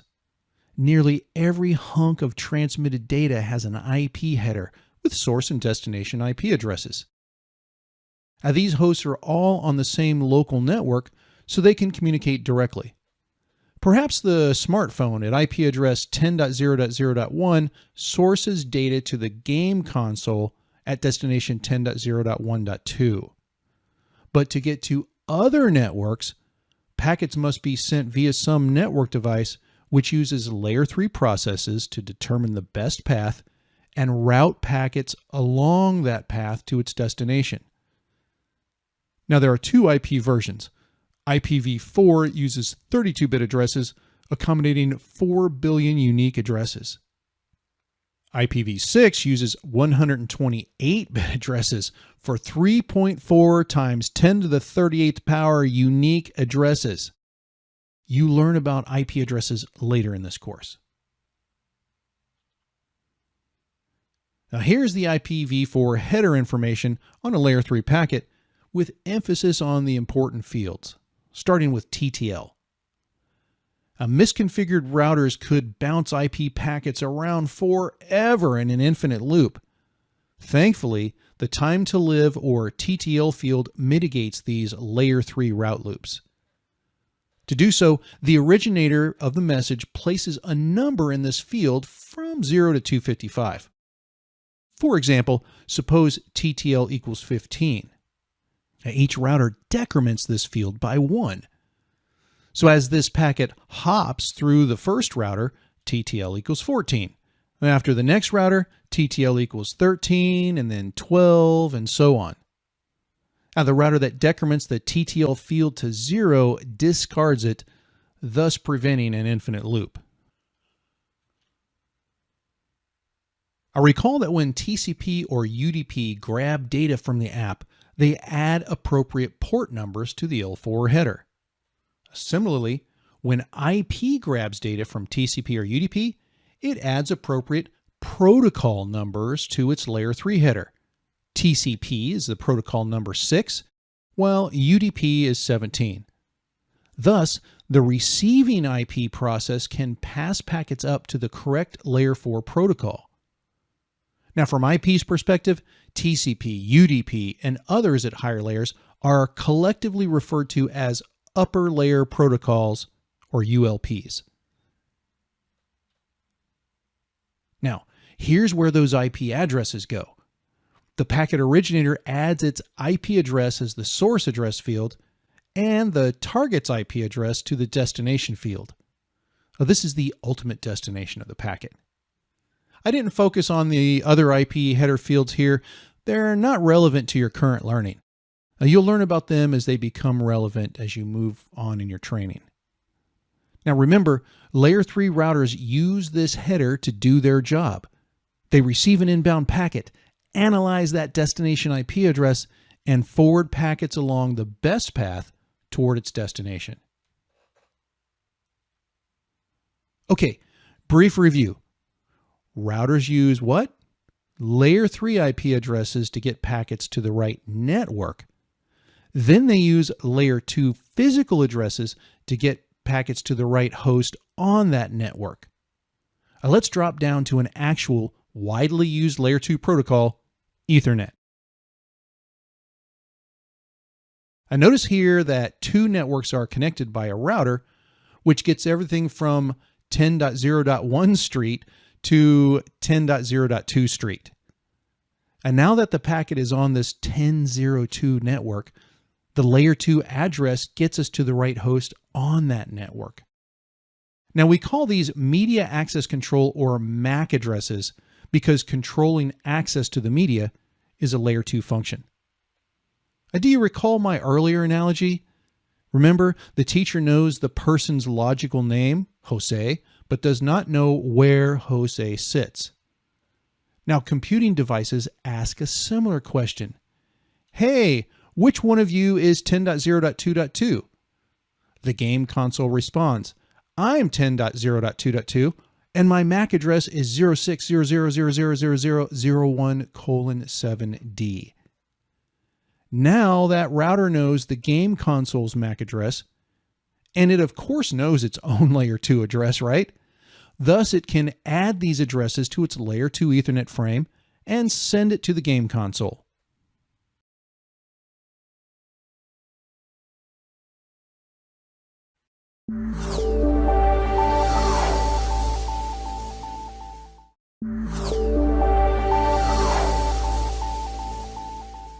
Hello and welcome back. This is Module 3, Networking Devices. Now, to be good at networking, you must understand network devices, switches, routers, access points, and more. You'll be able to explain out-of-band management and the benefits of this technique. And you'll be able to describe AOS CX switch interface numbering and navigate through different CLI or command line interface contexts. You'll discover switch information using basic CLI commands and perform basic configuration tasks like changing host names, enabling interfaces, and more.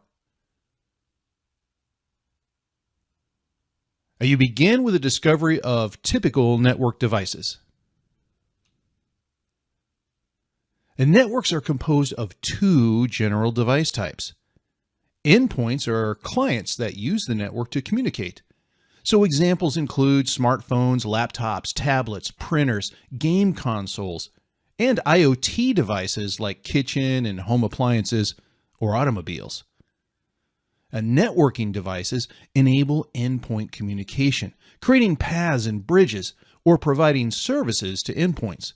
So examples include switches, access points, routers, servers, and more. Switches are one of the most basic network elements.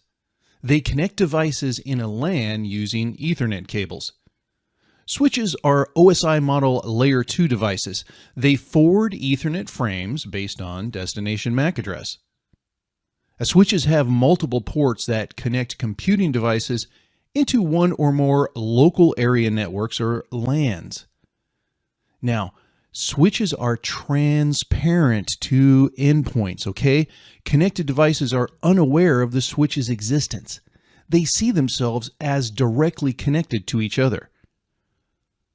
Now, here's a typical switch, which builds and maintains a MAC address table in memory. Now, you recall from earlier that actual MAC addresses are 6 bytes long.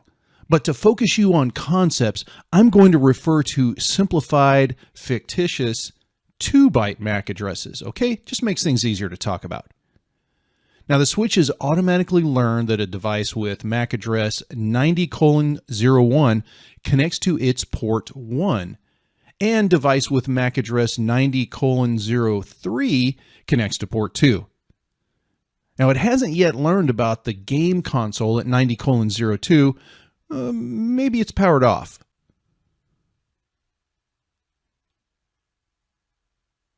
A router is a layer 3 device that forwards packets based on the destination IP address. Now, a switch enables devices in the same network to communicate. Meanwhile, a router enables devices in different networks to communicate.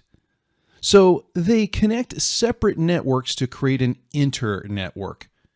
The internet is the largest, most common example of an internetwork. While switches might have many ports, typical routers have a relatively small port count, often between 2 and 6 to connect to WAN networks. When you take a long car trip, there are several paths to your destination. What do? You look at a map, you consider all possible paths, and you choose the best path. Now, you judge this best path based on some criteria that is important to you. Some folks like the route that is the fastest, or perhaps the shortest, or maybe the most scenic route. And then you drive. Now, similarly, routers run protocols to learn all possible paths, kind of like looking at and building a map. And then they choose the best path for each destination and then forward packets along that path. Now, multi-layer switches combine the functionality of a router and a switch. Now, it can switch within a single LAN and it can route between multiple LANs, does both. The OSI model sets clear distinctions between a layer 2 switch and a layer 3 router.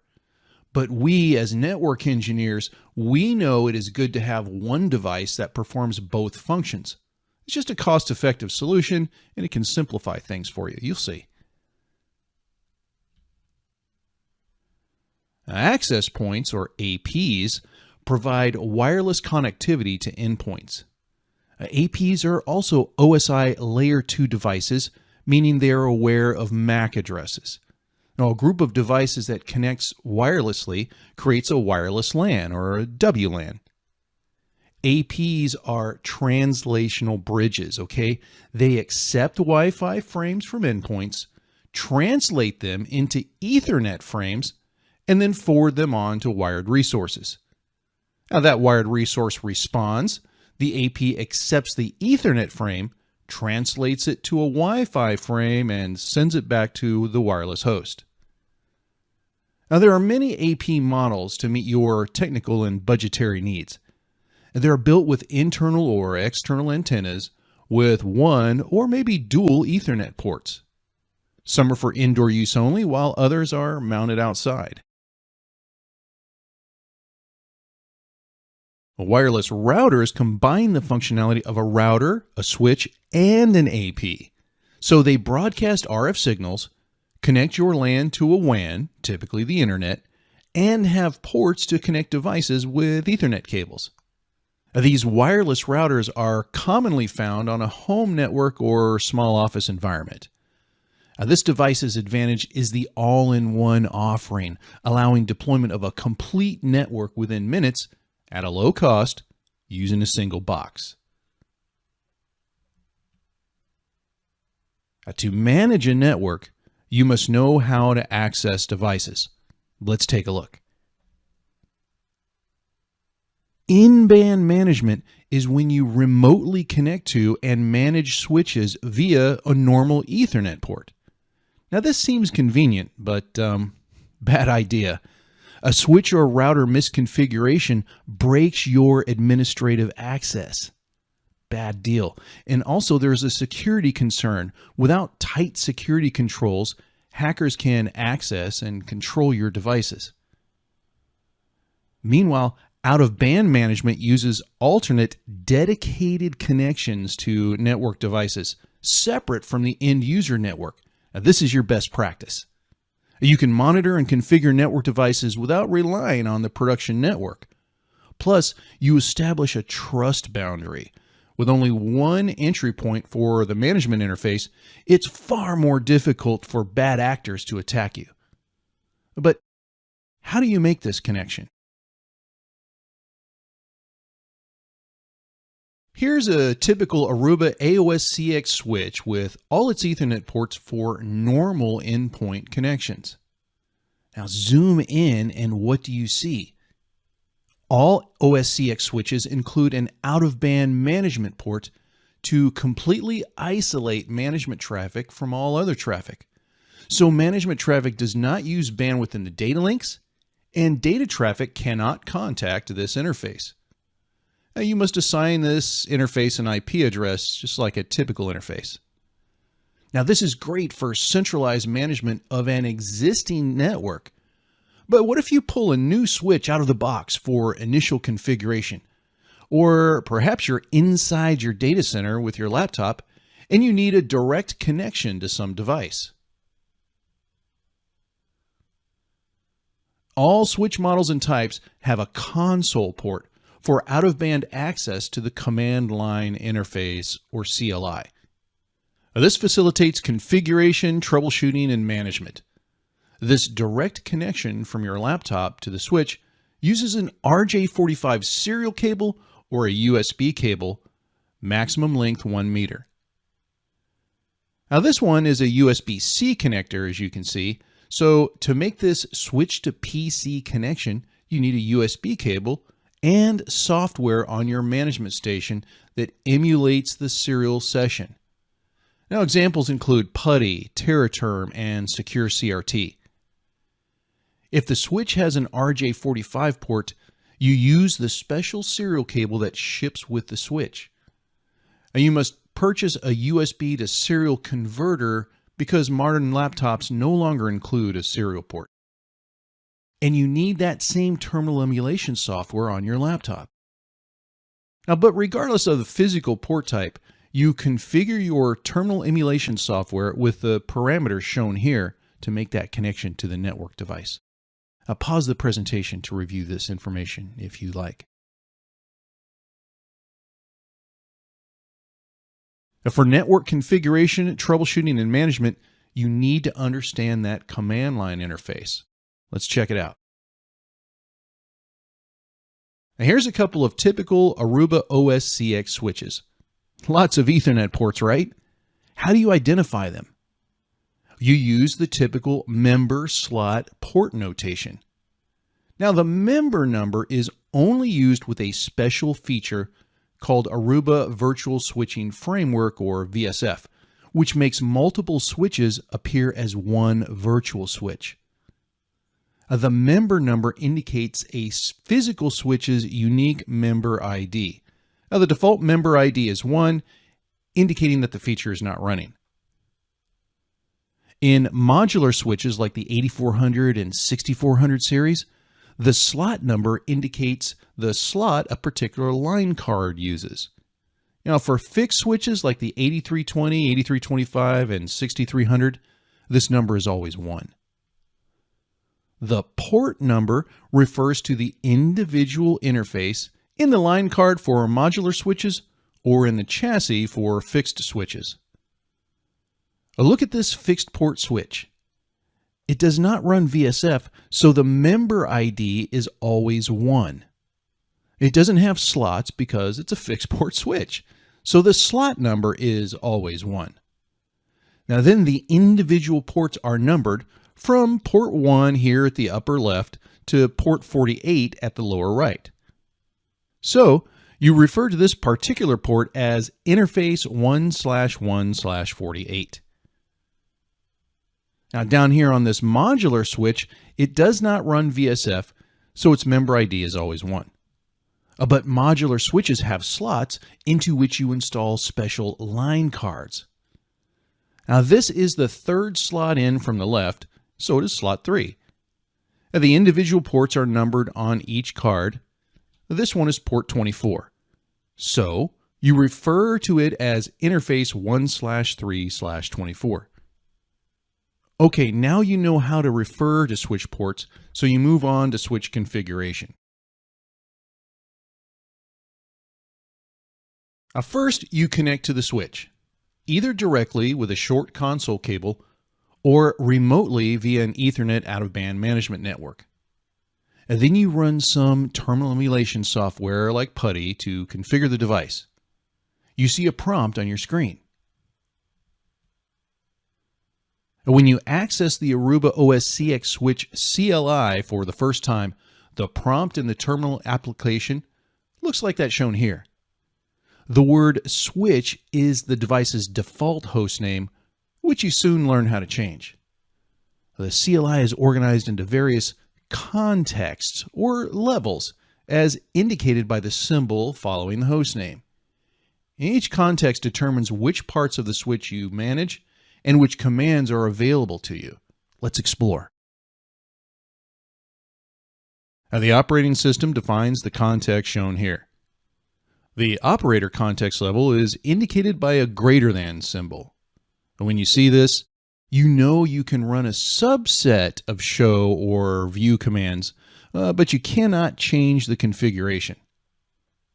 Now, the manager context has the hashtag symbol, where you can run nearly all show commands to view status and configuration, but you cannot modify that configuration, okay? To do that, you have to get in a global configuration context, which ends with the config hashtag prompt. This is where you run commands that change the configuration. These commands have a global effect on the device itself. But to configure specific components or features, you must access a sub-config mode. Now, the prompt depends on what you're configuring.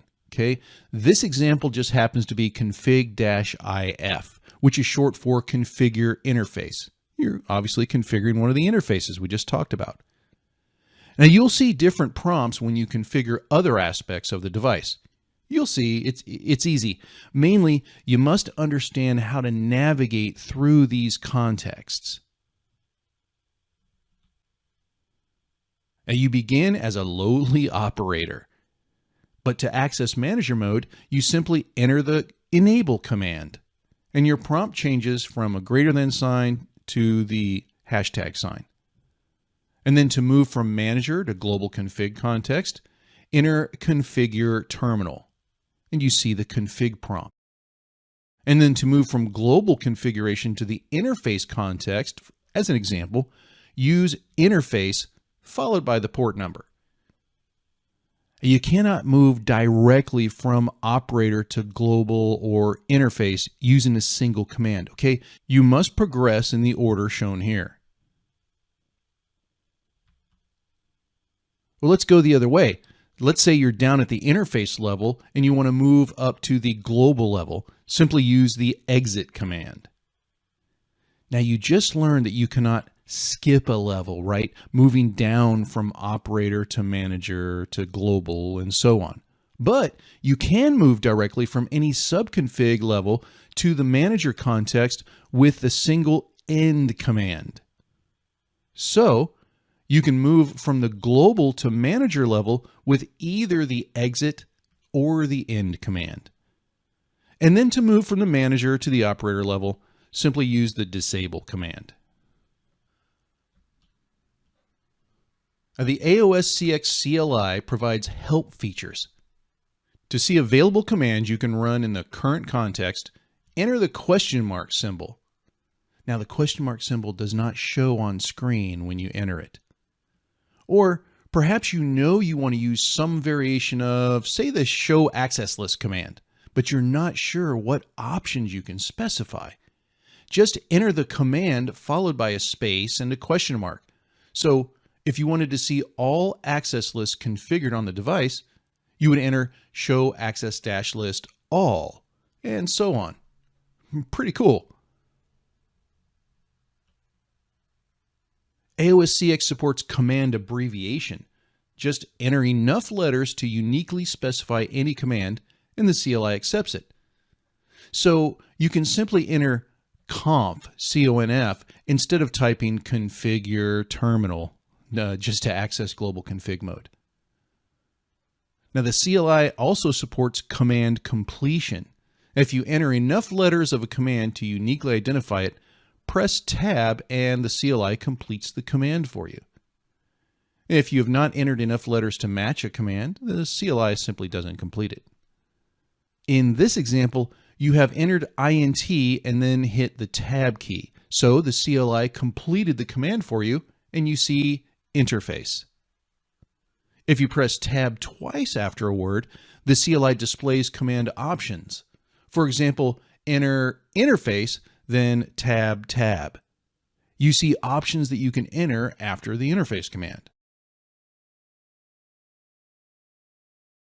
In this section, you learn how to verify your equipment, its connectivity, and general capabilities.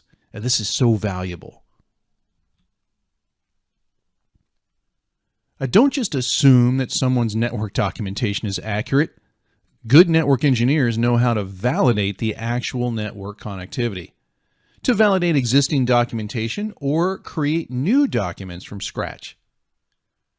Now, certain show commands are also valuable for baselining and troubleshooting, to check switch performance and health parameters. Now, suppose your network is healthy and all your switches are at about, say, 5% CPU utilization. You've been paying attention to this for months, and so you know your network. You know what normal is for your network. So during an outage or a slowdown, you find a switch running at 85% utilization. You know to focus your diagnostic efforts on that switch and the devices directly attached to it. Now, because you paid attention while the network was healthy, you're more efficient when the network is unhealthy.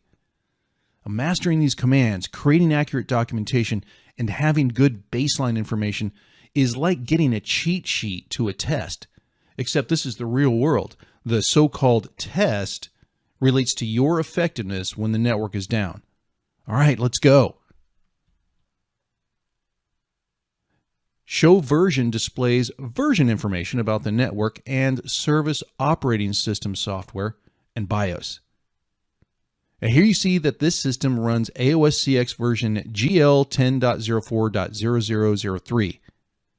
Near the bottom are the Service OS and BIOS versions. Now this is useful for your general knowledge and to help determine if upgrades are needed. Show System gives general system status information. During remote access, the device platform and version information are not obvious. In the example, you attach to a device named Switch and see the Aruba model number. It has 48 25 gigabit per second ports and 8 100 gigabit per second ports. You see the serial number, base MAC address, and OS version, along with uptime, CPU, and memory utilization. This gives you some idea of the system's general health. By baselining these parameters, you begin to establish what normal is for your particular network. Show running-config displays the current configuration running on the device. It displays no user information, just the config. Show interface brief helps show you the available interfaces and the current status. It also briefly shows Layer 2 and Layer 3 configuration it applies to the interface. This is frequently used by many network engineers. Immediately, you know the status of every interface on the device, with a focus on the enabled and status columns. Very quick way to validate connectivity. Enabled yes means the interface is not disabled in the switch configuration. No administrator disabled the interface. Up in the status column means something attaches to that interface and there is at least a good layer 1, layer 2 connection between them.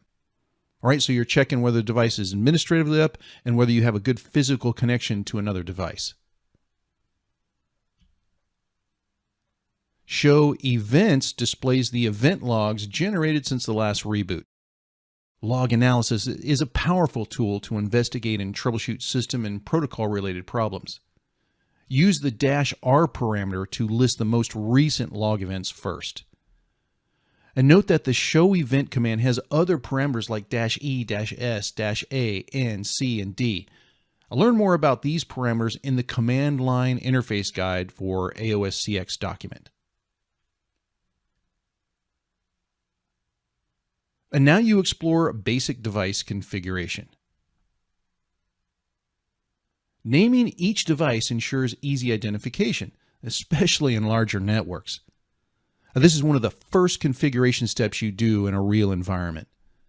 Many corporations have documented standardized naming conventions. For example, one standard is building-floor-rack_name. So switches in Rack 2 on the second floor of Building 9 are named 9-2-2_SWA or 9-2-2_SWB, 9-2-2 switch C, and so on.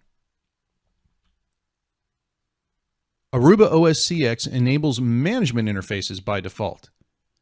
It receives its IP parameters using DHCP.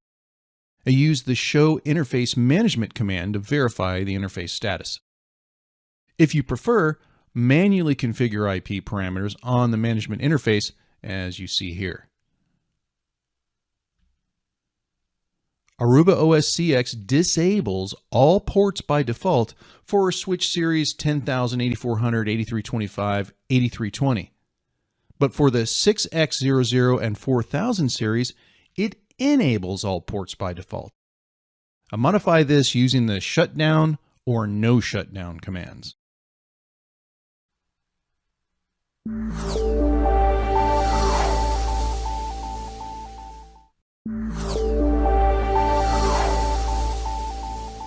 Hi team, and welcome back. This is Module 4, Layer 2 Switching. After this module, you will understand vital Layer 2 concepts and protocols with a focus on virtual LANs or VLANs. You'll be able to compare collision domains and broadcast domains and how to use this to improve network performance.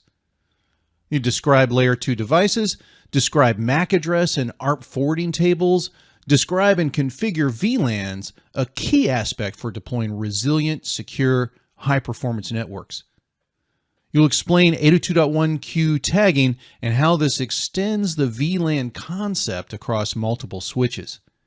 And you'll be able to explain Layer 2 loops and how to avoid them. They're bad. You gotta love network switches. They minimize collision domain size, which helps to maximize performance. Suppose Alice and Bob are talking. If Alice and Bob speak simultaneously, their voices collide, making understanding difficult. They realize what is happening and stop. Bob says, "Oh, I'm sorry, please go ahead and speak." And Alice says, No, please, you go ahead." They both stop and try again. Now, Ethernet is similar. If two devices transmit simultaneously, a collision occurs and data is garbled. To mitigate this, Ethernet network interface cards, or NICs, use an algorithm called Carrier Sense Multiple Access / Collision Detection, or CSMA/CD. Now, it works very much like people talking. So before a NIC transmit, it senses the state of the carrier.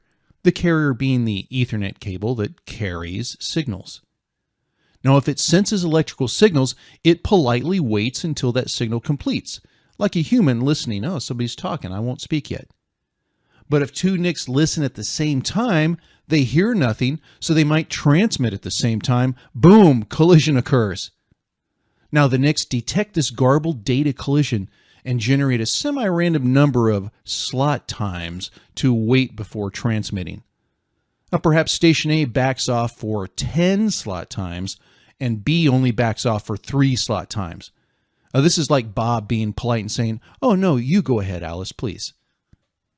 Now, Ethernet collisions occur when you deploy a network using old school hubs. These are layer 1 devices that receive digital ones and zeros and repeat them out all other ports. Now, a hub is a kind of a virtual wire and is also known as a multi-port repeater. So, all 16 devices in a 16-port hub are in the same collision domain. If one device transmits, 15 other devices must wait. If 2 hosts transmit simultaneously, a collision occurs and everyone has to stop, wait a few milliseconds, and try again. Hubs are outdated devices, and they're no longer used, having been thankfully replaced by intelligent layer 2 switches. Under normal circumstances, collisions do not occur on layer 2 switches. Similarly, all stations connect to the same AP on the same channel create a single collision domain. 2 stations transmit at the same time, a collision occurs.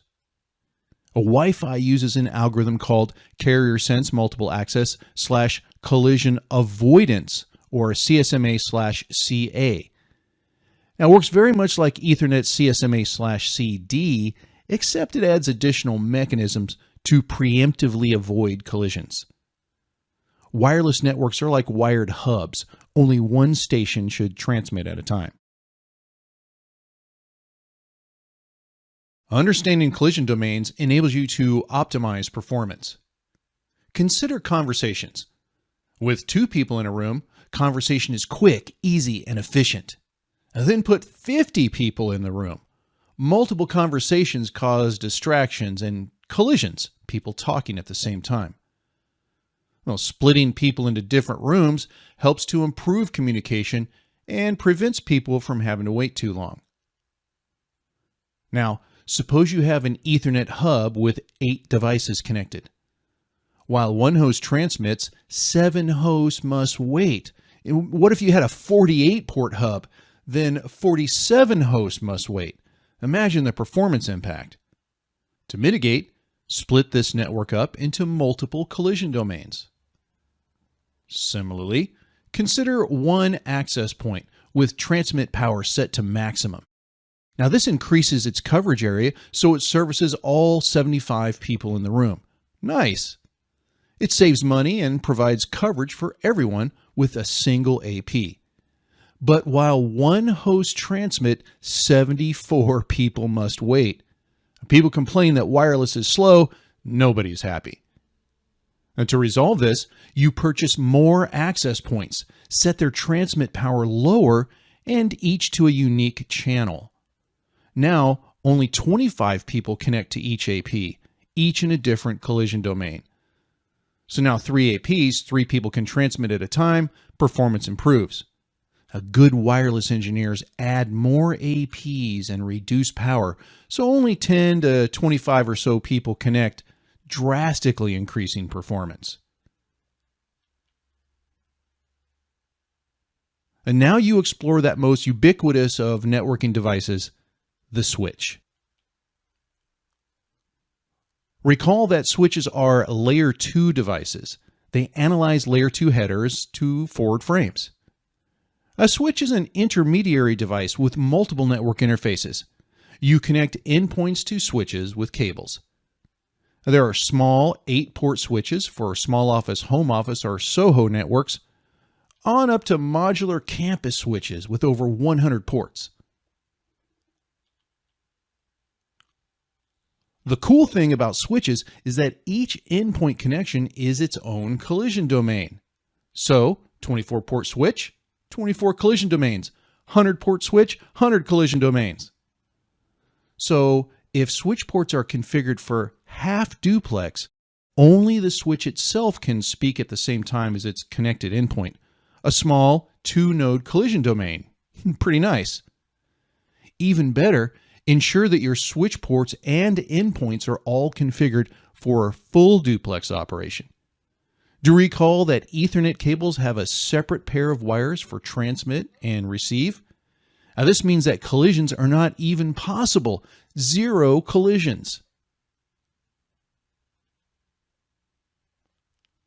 A layer 2 headers contain source and destination MAC addresses. And remember, a MAC address is a unique ID assigned to an endpoint's network adapter or NIC. Switches use a MAC address table to make forwarding decisions. This table maps a MAC address to its connected switch port. Now, switches use a dynamic process to build this table. You'll see this in a moment.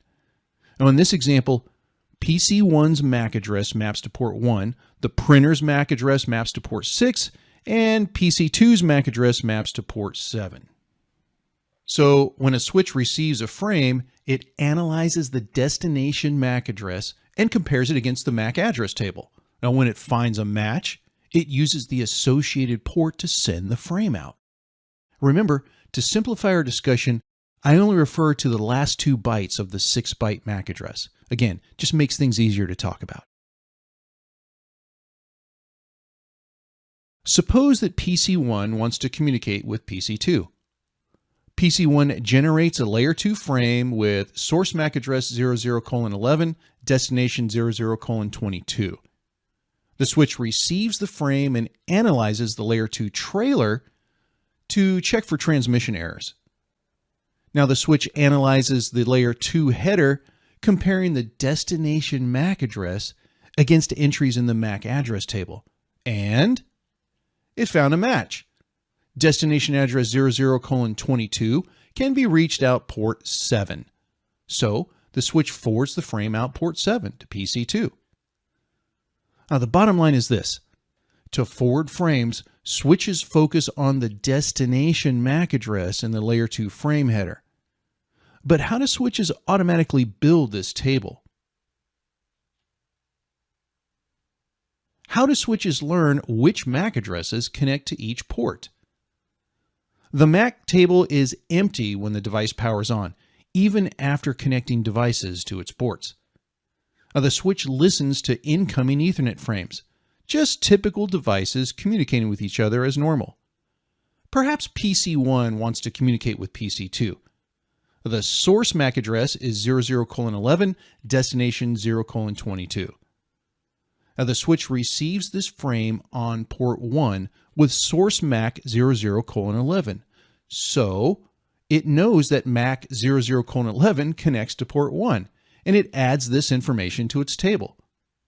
So to use the table for frame forwarding, switches focus on the destination MAC address. But to learn MAC addresses and build that table, switches focus on the source MAC address. The switch looks for the destination MAC address in the MAC address table. If it has not yet learned that destination, there's no entry for it in the MAC table. So it forwards the message out all ports with connected devices, except the port it receives the frame inbound on. This is known as flooding. Now, what happens when the endpoints receive this frame? The printer receives the frame, but discards it because, well, this is not my MAC address. PC2 accepts and processes the frame because it sees its address in the frame's destination field. So PC2 replies to PC1, generating a new frame with source 0:22, destination 00:11. Aha! Now the switch knows destination 22 is on port 7. So next time someone sends a frame to PC2, the switch will not have to flood the frame anymore. It now has a mapping for it in the MAC address table. Now the switch looks for the frame's destination address in the MAC address table. This time, there's an entry for the destination on port 1, thus it uses this port to forward the frame. Okay, so again, to build the table, switches focus on a frame's source MAC address. To use the MAC address table to actually forward frames, switches focus on the what? Destination MAC address. Now, MAC address entries have a 5-minute timer. Each time inbound packets arrive for a destination MAC address, the timer resets. If nobody sends a frame to a MAC address for 5 minutes, the timer expires and the switch deletes the entry in the MAC address table. So think about this. The table does not contain the MAC addresses of every connected device. It contains every connected device that is powered on and communicating with others. So a sender must know both the destination IP address and the destination MAC address. Now, it knows the IP address because the user explicitly enters it in the application, or the system resolves the address from a name using DNS. But what about the MAC address? It learns this using the Address Resolution Protocol, or ARP. Do you recall my analogy from an earlier module? The teacher knows the person's logical name, Jose, but does not know where Jose sits. So she broadcasts a message. Hey, attention everyone, who is Jose? Everyone hears this message, but only Jose responds. Now, ARP operates just like this. Suppose you wish to test connectivity to PC2. So at PC1, you enter the command ping 10.0.1.2. Now, PC1 knows the destination IP address, you just typed it in, right? But what is PC2's MAC address? To find this out, PC1 queries everyone using a broadcast message. Hey everyone, who is IP 10.0.1.2? An ARP request. Everyone receives the message, but only PC2 has that IP address. PC2 responds to PC1 with its MAC address 00:22 in a unicast ARP reply message. So PC1 now associates layer 3 address 10.0.1.2 with layer 2 MAC address 00:22. Now PC1 can now build an Ethernet frame and send the data to PC2. But PC1 also uses this information to build a table so that next time it doesn't have to waste time sending an ARP and waiting for a reply. Now, the ARP table maps layer 2 MAC addresses to layer 3 IP addresses populated by the ARP broadcast mechanism just described. Every endpoint must build and maintain its own local ARP table in memory. If the switch has a layer 3 interface with an IP address, it also learns from these ARP requests and reply messages and maintains its own local ARP table. Okay, you learned about collision domains earlier. Now let's talk about broadcast domains. A broadcast domain is a group of devices on the same network, capable of receiving and responding to broadcast frames. Now recall that broadcast communication is where a single device contacts all other devices.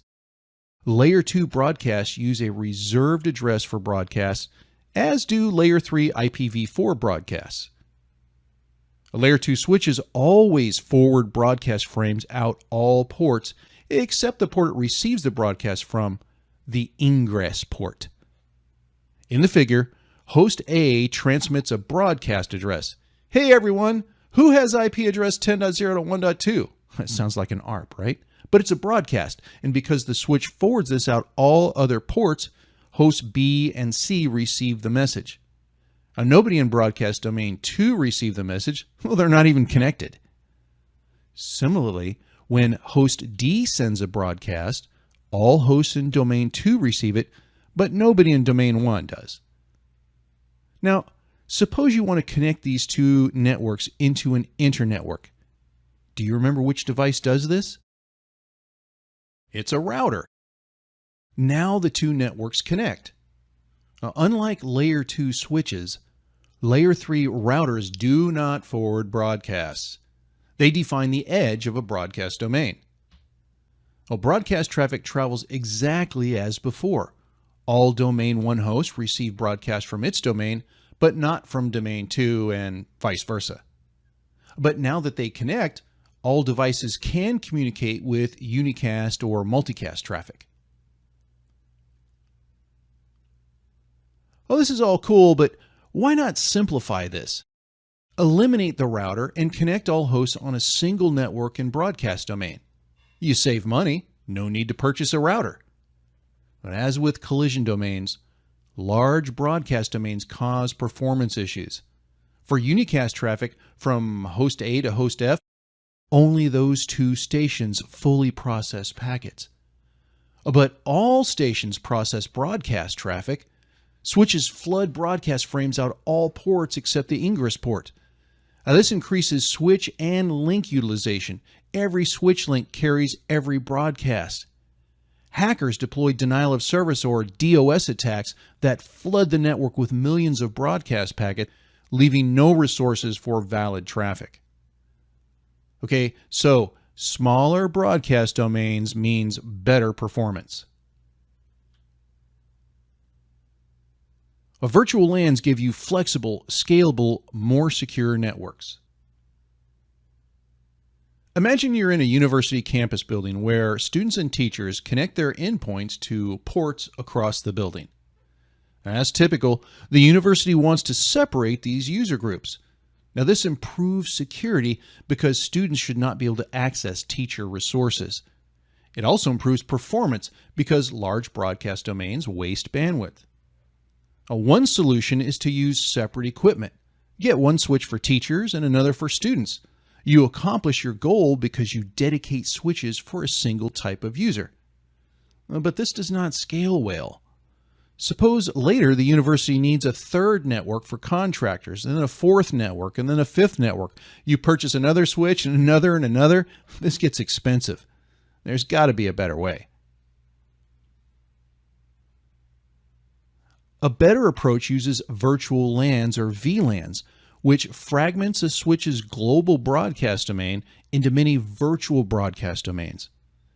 You simply configure one physical switch to support multiple broadcast domains, a bit like creating a set of virtual switches inside one physical switch. Devices that map to virtual broadcast domain teachers cannot communicate with endpoints that connect to virtual broadcast domain students. This reduces cost while increasing scalability and manageability. You define broadcast domains inside a physical switch with a VLAN ID, a number between 1 and 4094. In the example, you assign VLAN 1 to teachers and VLAN 2 to students. Once you create VLANs, you must assign switch ports to those VLANs. In AOS-CX, all ports map to VLAN 1 by default. So even though you have created VLAN 2, no ports have been made members of that VLAN.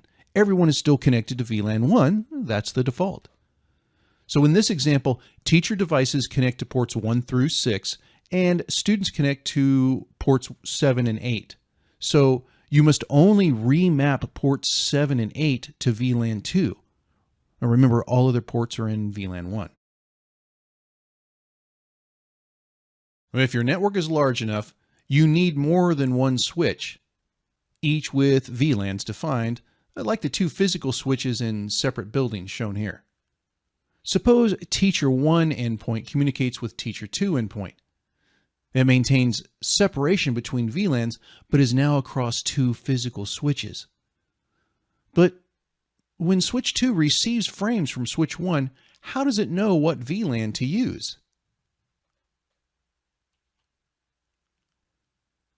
To extend the VLAN concept across other switches, networks add a special tag to frames that traverse switch-to-switch links. This mechanism informs other switches about the target VLAN ID. This tagging mechanism is defined in a standard named IEEE 802.1q, or simply .1q for short. Now, tagging only applies to ports where other switches connect. Now, these are called trunk ports or tagged ports. Ports where you connect endpoints are untagged or access ports. Now, the mechanism is simple. An endpoint generates a normal untagged frame by, say, student 1. A source MAC is student 1's MAC address 02:11. Destination MAC is student 2's MAC address 02:22. A switch 1 receives this frame. Switch 1's MAC address table shows ingress port 1 associates to VLAN 2. So therefore, only ports that map to this VLAN ID communicate with student 1. Now, considering only entries in the MAC address table belonging to VLAN 2, switch 1 looks for a match with the student 2 MAC address, and it finds a match on port 8.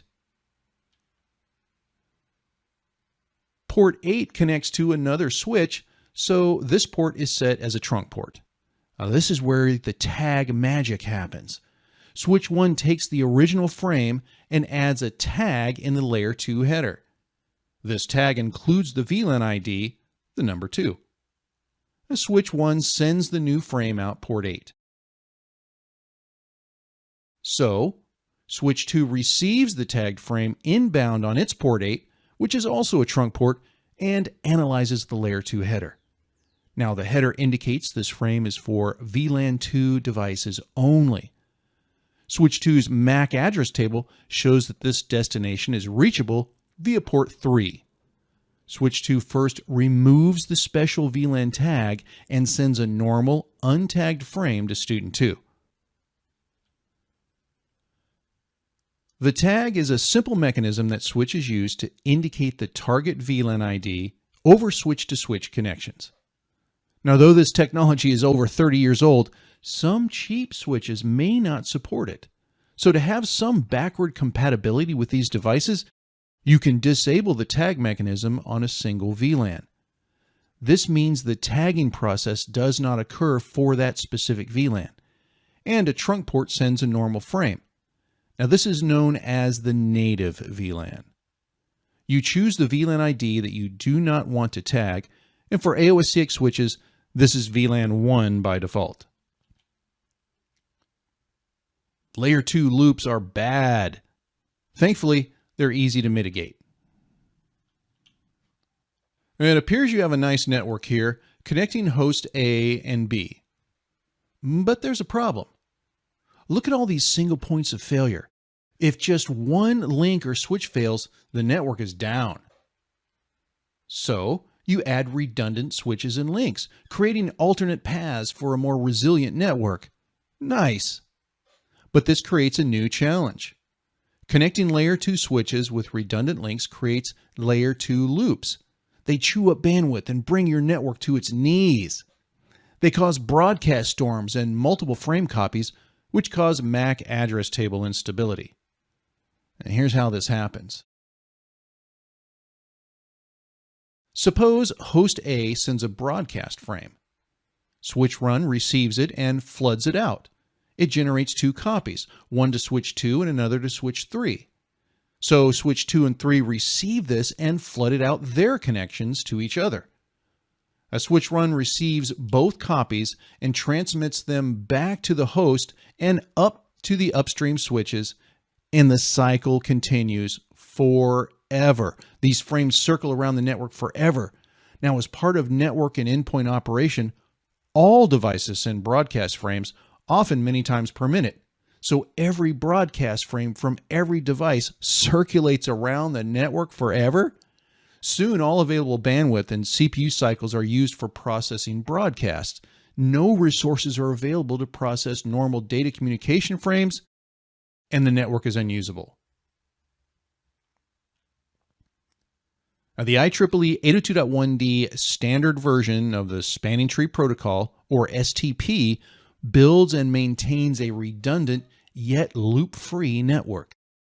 You eliminate single points of failure while avoiding loops and MAC table instability.